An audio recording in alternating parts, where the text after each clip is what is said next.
News and വ്യൂസിലേക്ക് സ്വാഗതം. ദേശീയതയ്ക്ക് ലഹരി പിടിക്കുമ്പോൾ സമാധാനം കുറ്റവും യുദ്ധം പുണ്യവുമായി തീരുന്ന കാലത്താണ് നാം ജീവിക്കുന്നത്. എങ്കിലും പാകിസ്ഥാന്റെ ഭീകരത അതിർത്തി കടന്ന് നമ്മുടെ സഹോദരങ്ങളുടെ ജീവനെടുത്തപ്പോൾ ഉപാധികൾ ഏതുമില്ലാതെ ഭരണകൂടത്തോടും ഇന്ത്യൻ സൈന്യത്തോടും ചേർന്നു നിന്നു നാം ഓരോ ഇന്ത്യക്കാരനും. കാതലായ ചോദ്യങ്ങൾ ഒരുപാടുണ്ടായിട്ടും നിർണായകമായ സാഹചര്യത്തിൽ അതിന്റെ കുന്തമുന തിരിച്ചുവെച്ചില്ല നാം ഭരണകൂടത്തിന് നേരെ.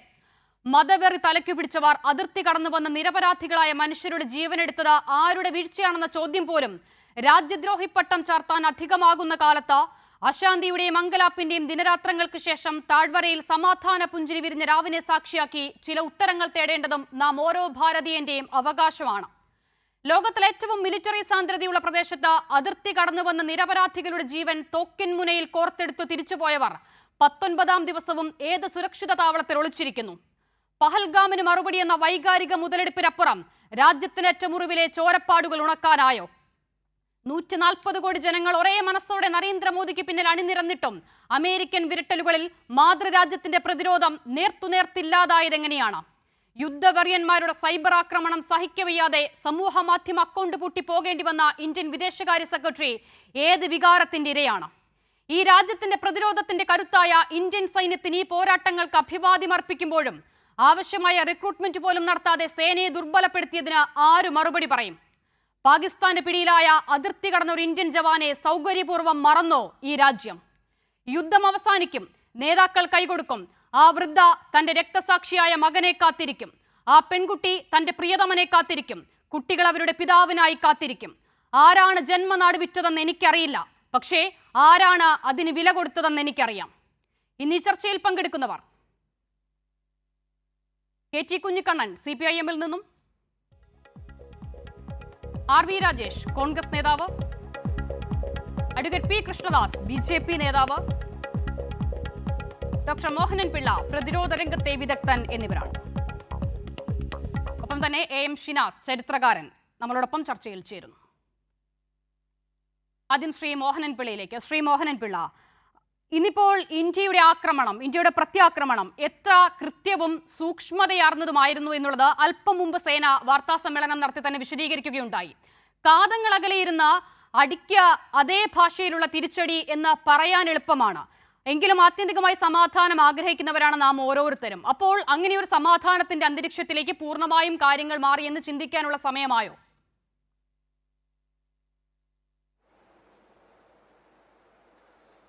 ഒരിക്കലുമില്ല. അങ്ങനെ ആ ഒരു സാഹചര്യം ഉരുത്തിരിഞ്ഞിട്ടുമില്ല. ഇപ്പോൾ നമ്മൾ കാണേണ്ട ഒരു കാര്യം, അതായത് രാജ്യം ഈ ക്രിട്ടിക്കൽ കണ്ടീഷനിലോട്ട് പോകുമ്പോൾ സാധാരണഗതിയിൽ എനിക്ക് 2 കാര്യങ്ങളാണ് മെയിനായിട്ട് പറയാനുള്ളത്. മിലിറ്ററി എയിം, ബ്രോഡായിട്ടുള്ളത് military aim and political aim.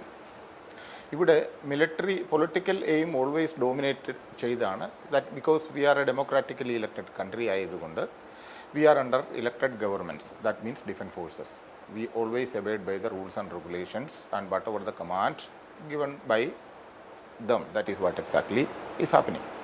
അപ്പം ആ ഒരു കണ്ടീഷനിൽ whatever told to us by the government as A military aim which has been almost fulfilled, not completely. അപ്പം എന്നോട് ചോദിച്ച ചോദ്യത്തിന് കൃത്യമായിട്ടുള്ള ഉത്തരമാണെങ്കിൽ നോ, ബിക്കോസ് നമ്മൾ ന്യൂട്രലായിട്ട്, I M not bias against any political party ഒരു അഫിലിയേഷൻ്റെ രീതിയിലൊന്നും ഞാൻ പറയുന്നതല്ല. അതായത് നമ്മൾക്ക് പഹൽഗാമിലുണ്ടായ തിരിച്ചടി, അതിന് മുമ്പ് ഉണ്ടായിട്ടുള്ള തിരിച്ചടികൾ, അതായത് അക്ഷർധാം മുതൽ we were the victims of all a series of terrorist attack. അത് വെച്ചിട്ട് ടെററിസ്റ്റിന് നമ്മൾ റിപ്ലൈ കൊടുത്തു, സെലക്ട് ചെയ്തിട്ട്. അപ്പോൾ question arises, is that completely that means all the terrorist? No. 9 target, that means an important target, we got that target, that mission we got accomplished in a successful way. അതനുസരിച്ചിട്ട് maximum ടെററിസ്റ്റിനെ eliminate ചെയ്യാൻ നമുക്ക് സാധിച്ചു എന്നുള്ളത് ഒരു വിക്ടറിയാണ്. There is no doubt in to it. അതൊരു victory തന്നെയാണ്, ultimate victory. And rest of the things, of course, we resisted all latest drone warfare. We resisted with our entire defense, air defense mechanism. We resisted their attack and we did our counter attack also. അതും ഒരു success ആണ് എന്ന് നമുക്ക് പറയാം. പിന്നെ ഞാൻ I think yesterday I already told, ഒരു ഫീൽഡിൽ മാത്രം the enemy country, that means the terrorism got an upper hand, that is on propaganda warfare. പ്രൊപ്പഗണ്ടയിൽ അവർക്ക് വൺ അപ്പ് ആണ്. But in A battle propaganda is also an important. ഏത് വിധേനയും യുദ്ധം ജയിക്കുക അല്ലെങ്കിൽ ശത്രു രാജ്യത്തിന് ദോഷം വരുത്തുക എന്നുള്ളതാണ് ഈ പ്രൊപ്പഗണ്ട കൊണ്ട് ഉദ്ദേശിക്കുന്നത്. അതിലൊരു അപ്പർ ഹാൻഡ് അവർക്കുണ്ട് ഉണ്ടായി എന്നുള്ളത് സ്വാഭാവികമാണ്. കാര്യം പ്രൊപ്പഗണ്ടയിലാണ് അവർ പിടിച്ചു നിന്നത്. ദാറ്റ് ഈസ് ബിക്കോസ് അവരുടെ കമ്പൽഷൻ ആയിരുന്നു. അതായത് അവിടുത്തെ ജനങ്ങളെ സാറ്റിസ്ഫൈ ചെയ്യുക, അതുപോലെ തന്നെ ഇവിടെ സർവൈവലിന് വേണ്ടി, അവിടുത്തെ ഗവൺമെൻറ്റിൻ്റെ സർവൈവലിന് വേണ്ടി. Now come to the political aim. എന്താണ് പൊളിറ്റിക്കൽ എയിം എന്നുള്ളത്? അത് ഓൾമോസ്റ്റ് നമ്മൾ ഡിസ്കസ് ചെയ്യേണ്ട ഒരു കാര്യമാണ്. കാര്യം 71 the political aim was very clear. That means because thousands of Chakma refugees were residing in India, we were not afford to feed them rather. അവർക്കുള്ള ഭക്ഷണങ്ങളൊക്കെ കൊടുത്ത് അവരെ സർവേ എടുക്കുക എന്നുള്ളത് വളരെ ബുദ്ധിമുട്ടുള്ള ഒരു കാര്യമായിരുന്നു. ആ കണ്ടീഷനല്ല ഇപ്പോഴത്തെ കണ്ടീഷൻ. അപ്പോൾ പൊളിറ്റിക്കൽ എയിം വളരെ ക്ലിയർ ആയിരുന്നു, ടു ഡിവൈഡ് ടെററിസ്ഥാൻ into two, east Pakistan and west Pakistan, let the east Pakistan be a separate entity all together എന്നുള്ള political aim we achieved here. അതുപോലെ തന്നെ അപ്പോഴും ക്വസ്റ്റ്യൻ എറൈസസ്, ഏറ്റവും വലിയ സറണ്ടറിങ് ആയിരുന്നു. 93,000 കൊടുത്തു. Because that was a wise decision. Because 93,000 നമ്മൾ പിന്നെയും തീറ്റിപ്പോറ്റണമായിരുന്നു. ഇത്രയും പ്രിസണർ ഓഫ് വാറെ കൊണ്ട് എന്ത് ചെയ്യുമായിരുന്നു? വാട്ട് ഷുഡ് ബി അന്നത്തെ കണ്ടീഷനിൽ that was a wise decision and we got internationally recognition and reputation because of that. There is no doubt in to it. അപ്പം ആ ഒരു കണ്ടീഷൻ അനലൈസ് ചെയ്യുമ്പോൾ ഇപ്പോഴത്തെ ആ ഒരു പൊളിറ്റിക്കൽ എയിം എന്താണ് എന്നുള്ളത് ടെററിസത്തിനെതിരായിട്ടാണ് എന്നുള്ള ഒരു political aim we can understand. But അത് കംപ്ലീറ്റ് ആയിട്ട് നേടിയിട്ടില്ല.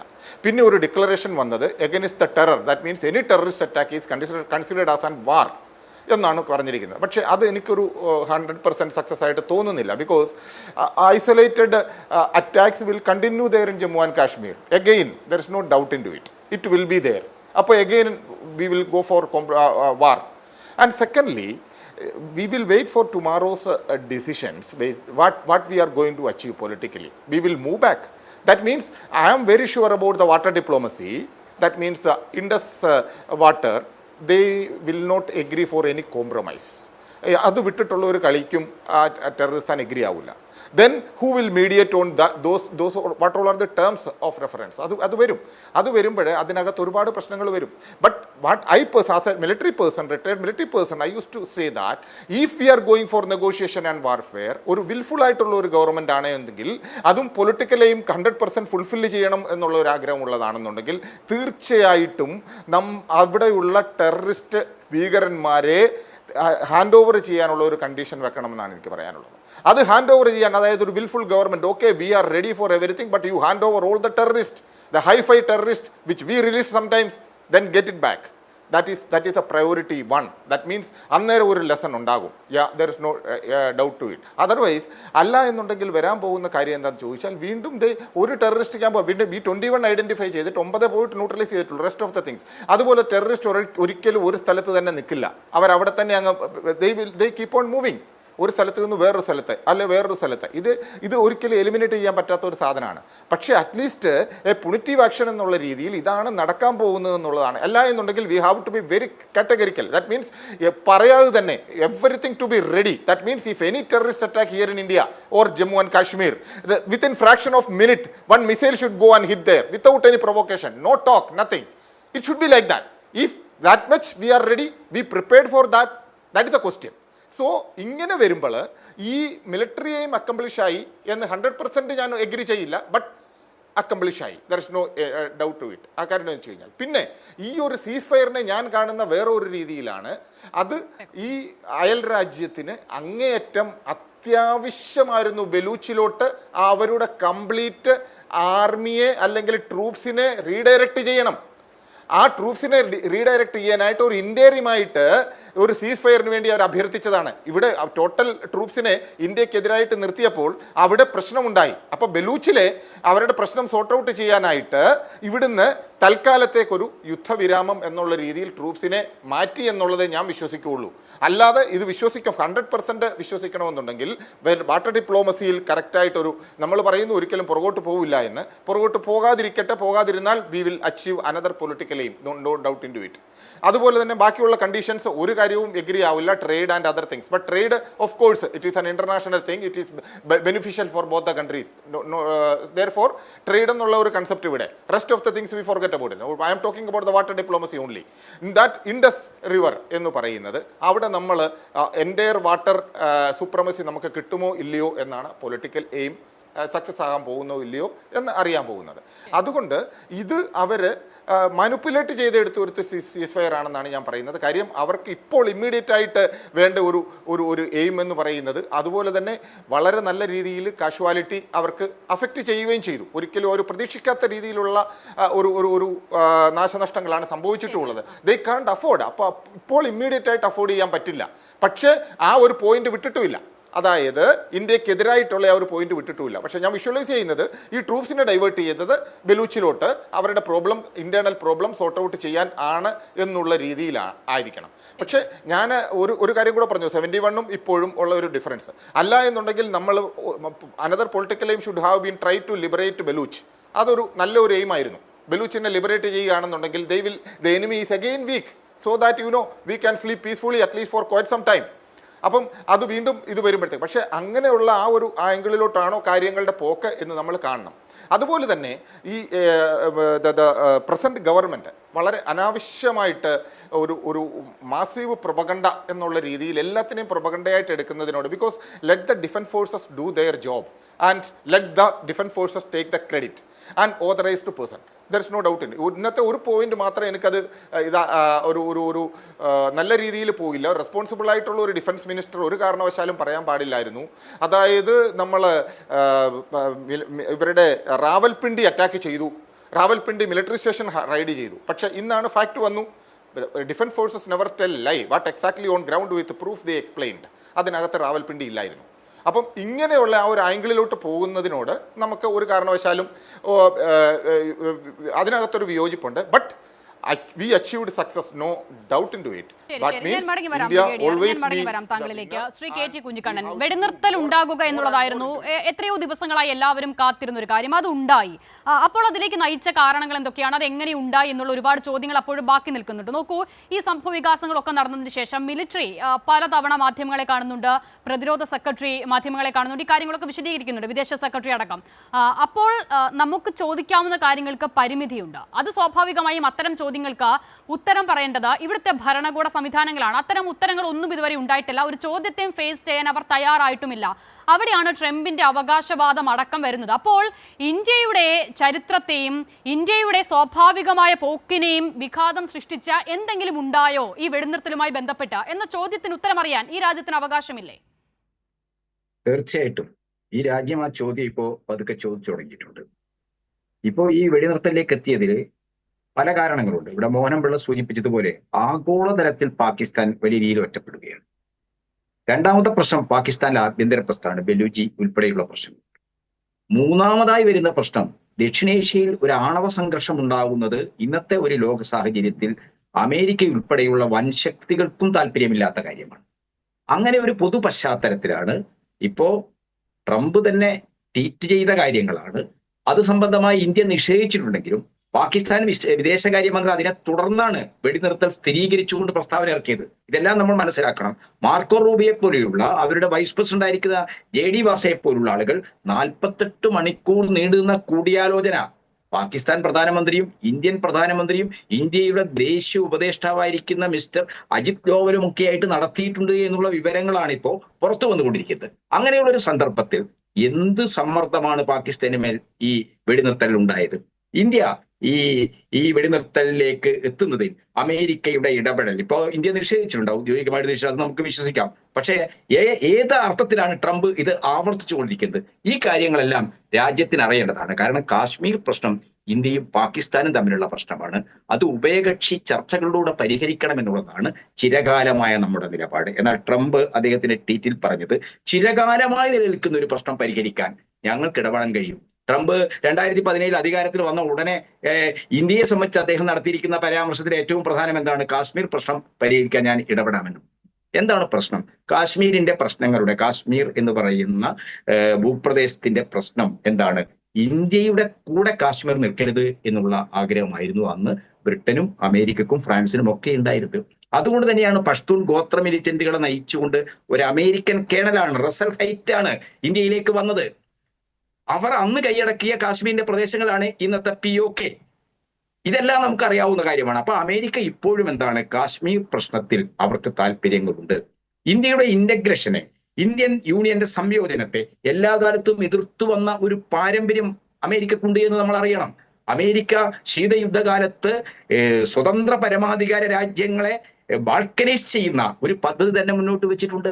ആ പദ്ധതി എന്താണ്, വൻശക്തികൾക്കെതിരായിട്ട് ചേരിചേരാ പ്രസ്ഥാനമൊക്കെ രൂപം കൊള്ളുകയൊക്കെ ചെയ്തൊരു പശ്ചാത്തലം സോവിയറ്റ് യൂണിയന്റെ വൻ മുൻകൈ. ഇപ്പോ 70കളുടെ സാഹചര്യമായിട്ട് ഇന്നത്തെ കാശ്മീരിന്റെയോ പാകിസ്ഥാന്റെയോ പ്രശ്നങ്ങളെ നമുക്ക് എന്താണ് ലളിതമായ രീതിയിൽ താരതമ്യം ചെയ്തു പോകാൻ പറ്റില്ല. 70കളിൽ സോവിയറ്റ് യൂണിയൻ നിലനിന്നിരുന്ന ഒരു ചരിത്ര സന്ദർഭത്തിലാണ് പാകിസ്ഥാനുമായിട്ടുള്ള പ്രശ്നങ്ങൾ ഉണ്ടാകുന്നത്. ആ പ്രശ്നങ്ങൾ ഇപ്പോൾ ഇവിടെ മോഹനപിള്ള സൂചിപ്പിച്ചതുപോലെ എന്തുകൊണ്ടാണ് ബംഗ്ലാദേശിന്റെ ലിബറേഷൻ ഉണ്ടായത്, അത് ഇന്ത്യൻ ഇടപെടലിന്റെ മാത്രമല്ല, ബംഗ്ലാ സ്വത്വത്തെ, ബംഗ്ലാ സംസ്കാരത്തെ, ബംഗ്ലാ ജനതയുടെ സംസ്കാരത്തെ അതിഭീകരമായി നിഷേധിക്കുന്ന, അതിനെ അടിച്ചമർത്തുന്ന ഒന്നായിരുന്നു ഇസ്ലാമാബാദിനുണ്ടായിരുന്നത്. അതിനോട് അതിശക്തമായ പ്രതികരണം ഉണ്ടായിരുന്നു. ഇസ്ലാമാബാദ് പാകിസ്ഥാൻ എന്താണ്, ജമാഅത്ത് ഇസ്ലാമിക്കാരെ അവിടെ ഇറക്കുമതി ചെയ്തില്ലേ? അവിടെ രാഷ്ട്രീയ ഇസ്ലാമിസ്റ്റുകൾ എന്താണ്, ബംഗ്ലാദേശ് വിമോചന പ്രസ്ഥാനത്തെ തകർക്കാനുള്ള എന്തെല്ലാം നീക്കങ്ങൾ നടത്തി, എത്ര ഭീകര പ്രവർത്തനങ്ങൾ നടത്തി. ആ ഭീകര പ്രവർത്തനങ്ങളെയൊക്കെ അതിജീവിച്ചുകൊണ്ടല്ലേ മുജീബ് റഹ്മാന്റെ നേതൃത്വത്തിൽ ബംഗ്ലാദേശീയതയിൽ അധിഷ്ഠിതമായ ഒരു രാഷ്ട്രം എന്ന് പറയുന്നത്. അത് ഇന്ത്യ അയൽരാജ്യം എന്ന നിലക്ക്, അന്നത്തെ സോവിയറ്റ് ശാക്തിക ചേരിയുമായി ചേർന്ന് നിൽക്കുന്ന ഒരു രാജ്യം എന്ന നിലക്ക് ശക്തമായ പിന്തുണ കൊടുത്തു. ആ പിന്തുണയുടെ അടിസ്ഥാനത്തിൽ ലിബറേഷൻ നടന്നു. ഇന്ന് സാഹചര്യങ്ങൾ വേറെയാണ്. ആ സാഹചര്യത്തില് ബലൂചിസ്ഥാൻ ഒരുപക്ഷെ പാകിസ്ഥാനിന് വിട്ടുപോകുന്നത് സെപ്പറേറ്റ് ഒരു രാഷ്ട്രമാകുന്നത് പോലും അമേരിക്ക ആഗ്രഹിക്കുന്നുണ്ടാവില്ല. കാരണം ഈ ദക്ഷിണേഷ്യൻ മേഖലയിൽ അമേരിക്കക്ക് വിശ്വസിക്കാവുന്ന, അമേരിക്കക്ക് നിർണയിക്കാവുന്ന ഒരുപാട് ഘടകങ്ങൾ ഉള്ളടങ്ങിയിട്ടുള്ള ഒരു രാഷ്ട്രമാണ്, ഒരു ഭരണകൂട സംവിധാനമാണ് പാകിസ്ഥാൻ എന്ന് നമ്മൾ മനസ്സിലാക്കണം. പാകിസ്ഥാൻ ISI ആവട്ടെ, അവരുടെ മിലിറ്ററി സംവിധാനമാകട്ടെ, ഇതെല്ലാം പാകിസ്ഥാൻ ഭരണകൂടത്തെക്കാൾ അതിനെ സ്വാധീനിക്കാൻ കഴിയുന്നത് അമേരിക്കൻ സ്റ്റേറ്റ് ഡിപ്പാർട്ട്മെന്റും CIAക്കുമാണ്. എത്രയോ കാലമായി നമ്മൾ കണ്ടിട്ടുള്ള കാര്യമാണ്. ഇപ്പൊ അഫ്ഗാനിസ്ഥാൻ ഡോക്ടർ നജീബുള്ളയുടെ ഗവൺമെന്റ് വന്നപ്പോൾ അഫ്ഗാനിസ്ഥാന്റെ തൊട്ടടുത്തുള്ള പാകിസ്ഥാൻ താവളമാക്കിക്കൊണ്ടാണല്ലോ ആ ഗവൺമെന്റിനെ അട്ടിമറിക്കാൻ ആവശ്യമായ രീതിയിലുള്ള മുജാഹിദിൻ മിലിറ്ററി ഉണ്ടാക്കുന്ന, ആ രീതിയിൽ മതതീവ്രവാദികളെ പരിശീലിപ്പിക്കുന്ന മതപാഠശാലകൾ, മദ്രസകൾ എന്ന പേരിൽ തീവ്രവാദികളെ ഉണ്ടാക്കുന്ന ഫാക്ടറികൾ പാകിസ്ഥാനിൽ തുടങ്ങിയത് ആരായിരുന്നു അതിന്റെ പിറകില്?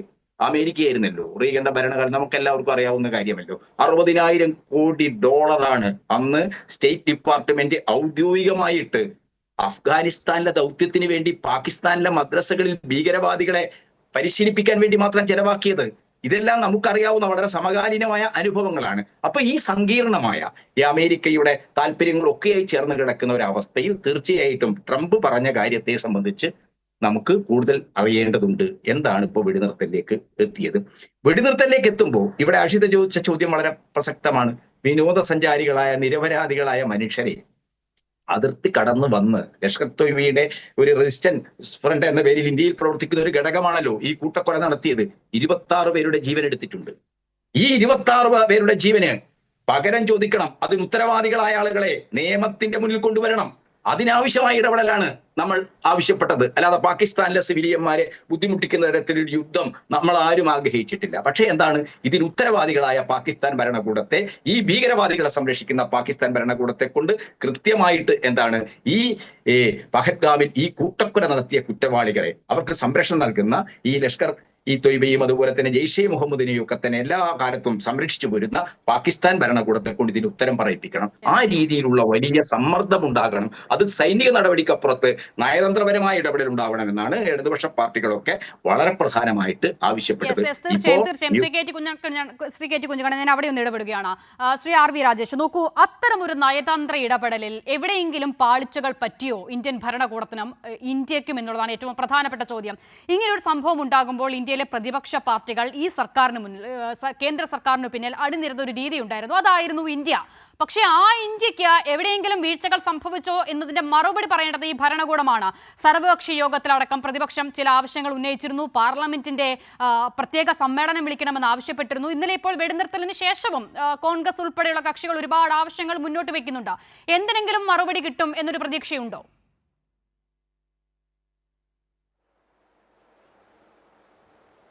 ഉണ്ടാകുമ്പോൾ എല്ലാ സാഹചര്യത്തിലും ഇന്ത്യയിലെ പ്രതിപക്ഷമടക്കമുള്ള എല്ലാ രാഷ്ട്രീയ കക്ഷികളും ഈ രാജ്യത്തെ ഗവൺമെൻറ്റിനോടൊപ്പം നിൽക്കുക, രാജ്യത്തോടൊപ്പം നിൽക്കുക എന്നുള്ള പ്രഥമമായൊരു കർത്തവ്യം നിറവേറ്റി തന്നെയാണ് മുന്നോട്ട് പോയിട്ടുള്ളത്. അത് തന്നെയാണ് ഈ പഹൽഗാം ആക്രമണത്തിന് ശേഷം നടന്നിട്ടുള്ള ഈ കൂട്ടക്കൊലയ്ക്ക് നേതൃത്വം നൽകിയ പാകിസ്ഥാനെ ഒരു പാഠം പഠിപ്പിക്കണമെന്നുള്ള ഇന്ത്യയുടെ ജനങ്ങളുടെ ആവശ്യം. ആ ആവശ്യത്തോടൊപ്പം ഇന്ത്യയുടെ ഗവൺമെൻറ്റിനോടൊപ്പം കോൺഗ്രസ് അടക്കമുള്ള ഇന്ത്യയുടെ പ്രതിപക്ഷ കക്ഷികൾ അതിന് കലവറയില്ലാത്ത പിന്തുണയാണ് നൽകിയിരുന്നത്.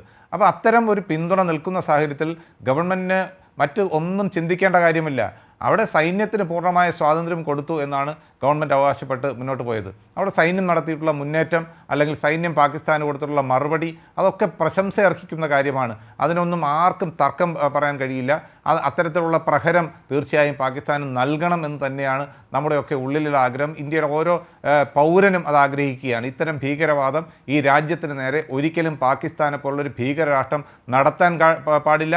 അങ്ങനെ നടത്താൻ ഇന്ത്യ അനുവദിക്കില്ല എന്നുള്ള വലിയ സന്ദേശമാണ് ഈ യുദ്ധത്തിൽ പാകിസ്ഥാന് നമ്മൾ നൽകിയിട്ടുള്ളത്. പക്ഷേ ഇവിടെ സൂചിപ്പിച്ചല്ലോ, ഇതിനകത്ത് ഗവൺമെൻറ്റിന് പാളിച്ച പറ്റിയിട്ടുണ്ടോ, അല്ലെങ്കിൽ ഈ കാര്യങ്ങൾ ജനങ്ങളോട് വിശദീകരിക്കുന്നതിൽ ഈ കാര്യങ്ങൾ അവസാനമുള്ള വെടിനിർത്തൽ അടക്കമുള്ള കാര്യങ്ങൾ ഗവൺമെൻറ്റിൻ്റെ ഭാഗത്തുനിന്ന് നമ്മൾ ആ പാളിച്ചയെക്കുറിച്ച് ഒരു ചർച്ച ചെയ്യേണ്ട സമയമായോ ഇല്ലയോ എന്നുള്ള ഒരു തർക്കമാണ് നിൽക്കുന്നത്. പക്ഷേ ഇന്നലെ നടത്തിയിട്ടുള്ള ഈ വെടിനിർത്തൽ കരാർ, അല്ലെങ്കിൽ അങ്ങനെ ഒരു കരാർ ഉണ്ടായിട്ടുണ്ടോ ഇല്ലയോ എന്നുള്ളത് രണ്ടാമത്തെ കാര്യം.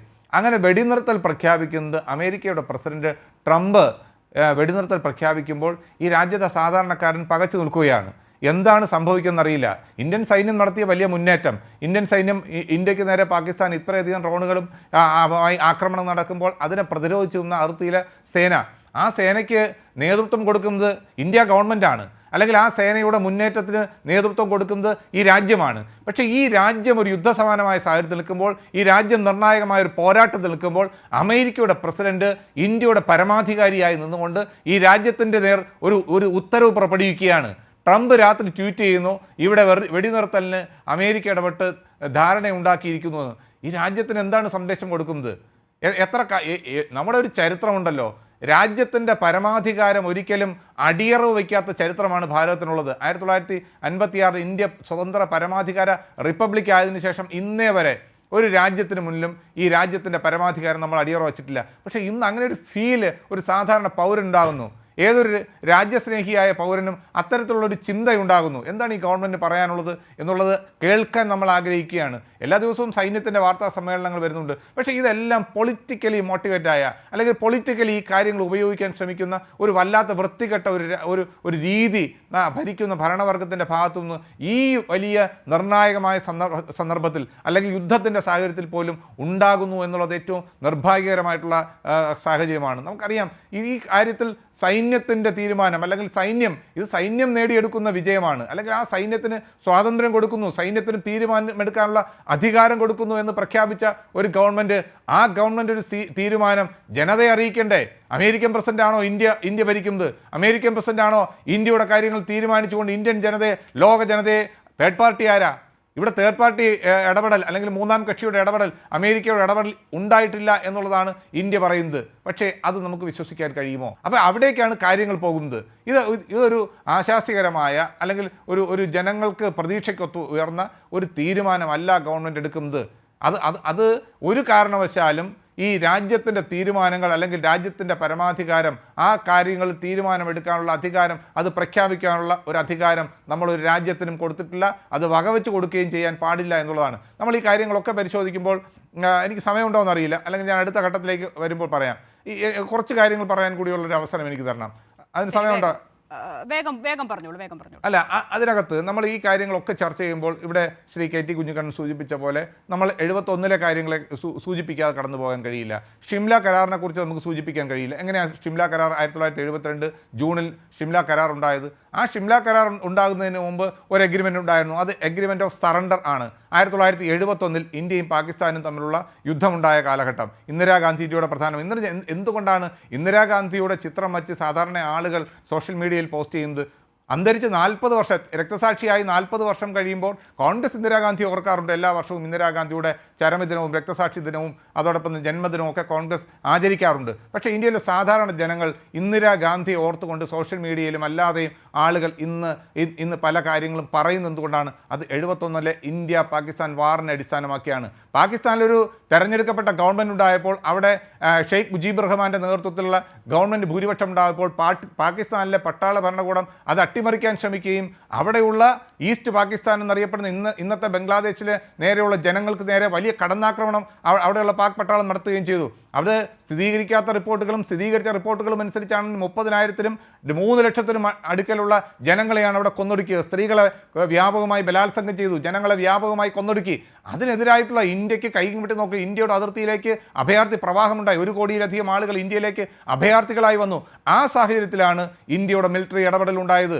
ആ സാഹചര്യത്തിൽ തന്നെ ഇന്ത്യ ഇടപെടുന്നതിന് മുമ്പ് ഇന്ത്യ അങ്ങോട്ട് പോയി ആക്രമിക്കുകയല്ല ചെയ്ത്. ഇന്ത്യയുടെ എയർ സ്ട്രിപ്പുകൾ പാകിസ്ഥാൻ ആക്രമിച്ചു. അതിന് തൊട്ടടുത്ത ദിവസം ഇന്ത്യൻ പ്രധാനമന്ത്രി ഇന്ദിരാഗാന്ധി പറഞ്ഞത് India declares war against Pakistan എന്ന് പ്രഖ്യാപിച്ചുകൊണ്ട് പാകിസ്ഥാന് മറുപടി കൊടുക്കാൻ ഇന്ത്യൻ സേനയെ അങ്ങോട്ടേക്ക് അയച്ച് ഈസ്റ്റ് പാകിസ്ഥാനിൽ അവിടെ ഉണ്ടായിരുന്ന പാക് പട്ടാളത്തെ മുഴുവൻ അവിടെ കീഴ്പ്പെടുത്തിക്കൊണ്ട് ഇന്ത്യയുടെ ആ യുദ്ധസമയത്ത് നമുക്കുള്ള എല്ലാം ഇവിടെ ശ്രീ ബ്രിഗേഡിയർ ഡോക്ടർ മോഹൻ പിള്ളയുണ്ട്. അദ്ദേഹം ഈ കാര്യങ്ങളെക്കുറിച്ച് വ്യക്തമായി അറിയാവുന്ന ആളാണ്. അതോടൊപ്പം തന്നെ ചരിത്രകാരനായ ശ്രീ AM ഷിനാസ് ഇവിടെ ഉണ്ട്. അദ്ദേഹത്തിനും ഈ ചരിത്രത്തെക്കുറിച്ചുള്ള വ്യക്തമായ ബോധ്യമുള്ള ആളുകളാണ്. അപ്പം നമുക്ക് ഈ കാലഘട്ടത്തിലെ ഒരു വലിയ മുന്നേറ്റം ഇന്ത്യ നടത്തിയിട്ടുണ്ട്. ഇന്ത്യ പാകിസ്ഥാൻ എന്ന് പറഞ്ഞാൽ ഈസ്റ്റ് പാകിസ്ഥാനെ വെട്ടിമുറിച്ചുകൊണ്ട് ഒരു പുതിയ രാഷ്ട്രം സ്ഥാപിച്ചുകൊണ്ട് ആ രാഷ്ട്രത്തിൽ ഷെയ്ഖ് മുജീബുർ റഹ്മാനെ ആ രാജ്യത്തിൻ്റെ പ്രസിഡൻ്റാക്കി വാഴിച്ചുകൊണ്ട് ഇന്ത്യ എടുത്തിട്ടുള്ള ആ തന്ത്രപരമായ സൈനികമായ വലിയ ഇടപെടലുകൾ. ഇന്നത്തെ വലിയ സൈനിക ശേഷി ഇല്ലാതിരുന്ന ഒരു രാജ്യമാണ്. അവിടെയാണ് നമ്മൾ സോവിയറ്റ് യൂണിയൻ്റെ സഹായം തേടിയത്, ആ സോവിയറ്റ് യൂണിയനുമായി ട്രീറ്റി ഒപ്പുവെച്ചത്. അപ്പോൾ ഒരു യുദ്ധം തുടങ്ങുന്നതിന് മുമ്പ് അന്താരാഷ്ട്ര സമൂഹത്തിൻ്റെ മുഴുവൻ പിന്തുണ ഉറപ്പാക്കിക്കൊണ്ട് രാഷ്ട്രീയമായ ഇടപെടലുകൾ, സൈനികമായ ഇടപെടലുകൾ, അതൊക്കെയാണ് അന്നത്തെ രാജ്യം ഭരിച്ച ഭരണാധികാരികൾ, ഇന്ത്യൻ സൈനിക മേധാവികൾ, ഇന്ദിരാഗാന്ധി അടക്കം മനേക്ഷ അടക്കമുള്ള ഇന്ത്യയുടെ അന്നത്തെ ഈ ഓപ്പറേഷന് നേതൃത്വം നൽകിയിട്ടുള്ള രാഷ്ട്രീയ നേതൃത്വവും അതോടൊപ്പം തന്നെ സൈനിക നേതൃത്വവും നടത്തിയിട്ടുള്ളത്.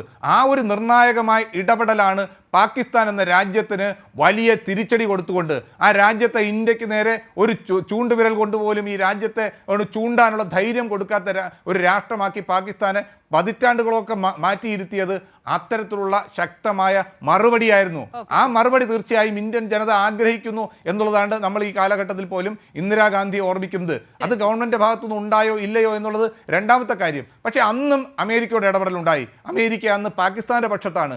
അമേരിക്കയുടെ പ്രസിഡന്റ് ഇന്ത്യക്ക് നേരെ 7th ഫ്ലീറ്റിനെ അയക്കുമെന്ന് പ്രഖ്യാപിച്ചപ്പോൾ, 7ാം നാവികപ്പട ഇന്ത്യയിലേക്ക് വരുമെന്ന് പ്രഖ്യാപിച്ചപ്പോൾ 7ാം നാവികപ്പട വരുന്നത് കൊള്ളാം, പക്ഷേ ഇന്ത്യൻ മഹാസമുദ്രത്തിൻ്റെ അതിർത്തിയിൽ കടന്നാൽ ആ 7ാം നാവികപ്പട തിരിച്ചു പോകണോ എന്ന് ഇന്ത്യ തീരുമാനിക്കും, ഇന്ത്യൻ സൈന്യം തീരുമാനിക്കും, ഇന്ത്യ ഗവൺമെൻറ് തീരുമാനിക്കും. ഒരൊറ്റ സൈനികരെയും തിരിച്ചയക്കില്ല എന്ന് പ്രഖ്യാപിക്കാനുള്ള ധൈര്യം കാണിച്ച ഭരണാധികാരി ഇന്ദിരാഗാന്ധി ഭരിച്ചിരുന്ന രാജ്യമാണ്. അത്തരത്തിലുള്ള രാഷ്ട്രസ്നേഹികൾ ഭരിക്കുന്ന രാജ്യമാണ് ഇന്ത്യ എന്നുള്ള ബോധ്യം കൂടി അത്തരമൊരു നിലപാടെടുക്കാൻ ഒരു ഭരണാധികാരിക്ക് കഴിയുക എന്നുള്ളതാണോ യഥാർത്ഥ ദേശീയത? അതോ ചോദ്യങ്ങൾ ചോദിക്കുന്നവരെ ദേശവിരുദ്ധരാക്കുന്നതാണോ യഥാർത്ഥ ദേശീയത? ചോദ്യങ്ങൾ ചോദിക്കുമ്പോൾ ഈ ഞാൻ പറയാം രാജേഷ്. ശ്രീ AM ഷിനാസ്. ശരി, ഞാൻ ഷിനാസിലേക്ക് മടങ്ങി വരാം. പി കൃഷ്ണദാസ് കൂടി ചേരുകയാണ്. ശ്രീ പി കൃഷ്ണദാസ്, പഹൽഗാമിന് ഉത്തരം നൽകേണ്ടത് അമേരിക്കയായിരുന്നു.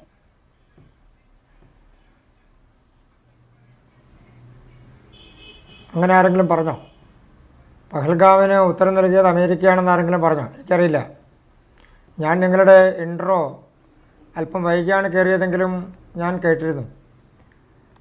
ഇൻട്രോ നല്ലതാണ്, നല്ല രീതിയിലാണ് നിങ്ങൾ അവതരിപ്പിച്ചത്. പക്ഷേ ഇപ്പോഴത്തെ ചോദ്യവും അതുമായി ബന്ധപ്പെട്ട് എന്തെങ്കിലും ബന്ധമുണ്ടോ എന്നുള്ളത് എനിക്കറിയില്ല. ശ്രീ പി കൃഷ്ണദാസ്, മാത്രമേ താങ്കൾക്ക് മുന്നേ ഇവിടെ അതിഥികൾ ഒരുപാട് പേർ സംസാരിച്ചിരുന്നു. അവർ പറഞ്ഞത് കൂടി താങ്കൾ കേട്ടോ? സ്വാഭാവികമായും ഒരു ചർച്ച എന്ന് പറയുമ്പോൾ പറഞ്ഞതുമായിട്ട് കണക്ട് ചെയ്തായിരിക്കുമല്ലോ നമ്മൾ അടുത്ത ആളോട് ചോദ്യം ഉന്നയിക്കുക. ഞാനെല്ലാം കേട്ടിരുന്നു. ഇപ്പോൾ എന്നോടുള്ള ചോദ്യം അടക്കമുള്ള എല്ലാ ശരി, കാര്യങ്ങളും അങ്ങനെയാണെങ്കിൽ ആ ചോദ്യം അല്പം കൂടി വിശദീകരിച്ച് ചോദിക്കാം. ഇവിടെ ഇപ്പോൾ ആ ചോദ്യം അങ്ങനെയാണെങ്കിൽ അല്പം കൂടി വിശദീകരിച്ച് ചോദിക്കാം. കൃഷ്ണദാസ്, താങ്കൾക്ക് അതിൽ സംശയമുണ്ടെങ്കിൽ നോക്കൂ, പഹൽഗാം ആക്രമണം ഉണ്ടാകുന്നു, പാകിസ്ഥാൻ ഭീകരത നമ്മുടെ രാജ്യത്തിന് നേരെ ആക്രമണം അഴിച്ചുവിടുന്നു. അതിനുശേഷമുള്ള ഓരോ നിമിഷങ്ങളിലും ഇന്ത്യ എന്നൊരൊറ്റ വികാരമായിരുന്നു എല്ലാവർക്കും ഉണ്ടായിരുന്നത്.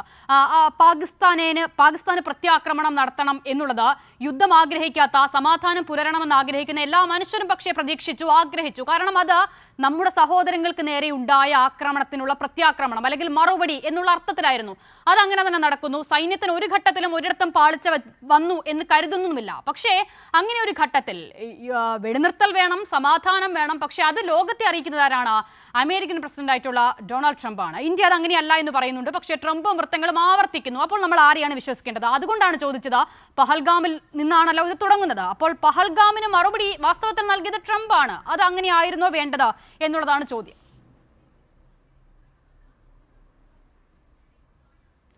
ഞാൻ അങ്ങയുടെ ചോദ്യം എനിക്ക് മനസ്സിലായി. നമ്മുടെ രാജ്യത്തേക്ക് തീവ്രവാദികൾ കടന്നു വന്ന്, ഭീകരവാദികൾ കടന്നു വന്ന് സാധാരണ മനുഷ്യരെ വധിക്കുന്ന സാഹചര്യം നേരത്തെ ഉണ്ടായിട്ടുണ്ട്. ഇപ്പോൾ അതുമായി ബന്ധപ്പെട്ടുകൊണ്ടുണ്ടായിട്ടില്ല. പഹൽഗാമിലെ വിഷയത്തിൽ നമ്മുടെ രാജ്യം തിരിച്ചടിക്കാൻ തീരുമാനിച്ചു. ആർക്കെതിരെ? പാകിസ്ഥാനെതിരെയല്ലല്ലോ തിരിച്ചടിക്കാൻ തീരുമാനിച്ചത്, ഭീകരവാദികൾക്കെതിരെ തിരിച്ചടിക്കാൻ തീരുമാനിച്ചു. ഭീകരവാദികളെ അമർച്ച ചെയ്യാനുള്ള നടപടി സ്വീകരിക്കാൻ ഉള്ള നടപടികളുണ്ടായി. സൈന്യത്തിന് അതിനുള്ള പൂർണ്ണ അധികാരം കൊടുത്തു, അവകാശം കൊടുത്തു. അവരുമായി ബന്ധപ്പെട്ടുകൊണ്ട്, അതായത് തീവ്രവാദികളുമായി ബന്ധപ്പെട്ടുകൊണ്ട് എന്തൊക്കെ നടപടികൾ അവരെ ഉന്മൂലനം ചെയ്യാനെടുക്കണമോ ആ നടപടികൾക്കെല്ലാം നമ്മുടെ രാജ്യം സൈന്യത്തെ ചുമതലപ്പെടുത്തി.